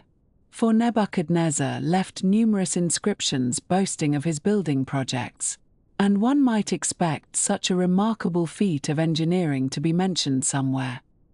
The classical sources that describe the gardens are all relatively late and often contain contradictory details, which has led some scholars to question whether the gardens existed at all, or at least whether they were located in Babylon. One particularly intriguing alternative has been proposed by the Assyriologist Stephanie Daly, who argues that the Hanging Gardens were not in Babylon but rather in the Assyrian city of Nineveh, where they were built by the king Sennacherib in the early 7th century before the Common Era. Daly points to Sennacherib's own inscriptions, which describe elaborate gardens watered by aqueducts and mechanical devices, and she suggests that later Greek writers confused the two cities, both of which were great Mesopotamian capitals. This theory remains controversial, and not all scholars accept it, but it illustrates the complexity of working with ancient sources and the caution required when attempting to separate historical fact from legend. What is not in dispute is that Nebuchadnezzar conducted extensive military campaigns throughout his reign, and among the most consequential of these was his conquest of the kingdom of Judah, which culminated in the destruction of Jerusalem and its temple in 586 before the Common Era. The Judean king Zedekiah had rebelled against Babylonian authority, and Nebuchadnezzar responded with a siege that lasted approximately 18 months before the city walls were breached. The temple built by Solomon was burned, its treasures carried off to Babylon, and a significant portion of the Judean population was deported to Mesopotamia, an event known in Jewish tradition as the Babylonian captivity or the Babylonian exile. This exile lasted approximately 50 years and had profound consequences for the development of Judaism, for it was during this period that many scholars believe significant portions of the Hebrew Bible were compiled and edited, and that Jewish religious practice began to adapt to the absence of the temple and the experience of life in a foreign land. The exiles established communities in Babylon and the surrounding region, and some of these communities continued to flourish for centuries, long after others had returned to Judah. Nebuchadnezzar himself appears in the Hebrew Bible, most notably in the Book of Daniel, which contains the curious account of the king's 7-year madness. According to this text, Nebuchadnezzar was punished for his pride by being driven from human society to live like an animal, eating grass like an ox, his body drenched with the dew of heaven, his hair growing like eagle's feathers and his nails like bird's claws. After 7 years, his reason returned, and he praised the God of Israel.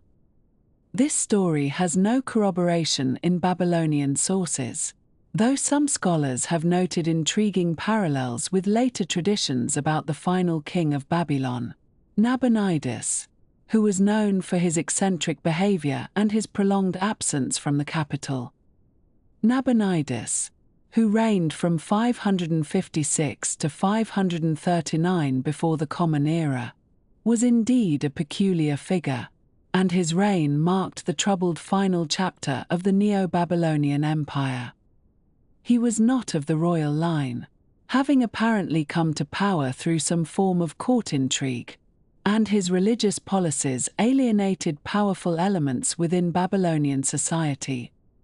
Most controversially, Nabonidus devoted himself to the worship of the moon god Sin, particularly at the god's temple in Haran in northern Mesopotamia, rather than giving proper attention to Marduk and the traditional cults of Babylon. For approximately 10 years, Nabonidus resided not in Babylon but in the Arabian oasis of Tamar, leaving his son Belshazzar to govern in the capital. The reasons for this prolonged absence remain unclear, and various explanations have been proposed, from military campaigns to religious motivations to possible illness, but the effect was to weaken the bonds of loyalty between the king and his subjects. The Nabonidus Chronicle, a Babylonian text that records events of his reign, presents a picture of a king who neglected his duties, who failed to celebrate the New Year festival for years at a time, and whose impiety brought disaster upon his kingdom. That disaster came in the form of Cyrus II of Persia, known to history as Cyrus the Great, who had already conquered the Median and Lydian empires and who now turned his attention to Babylon.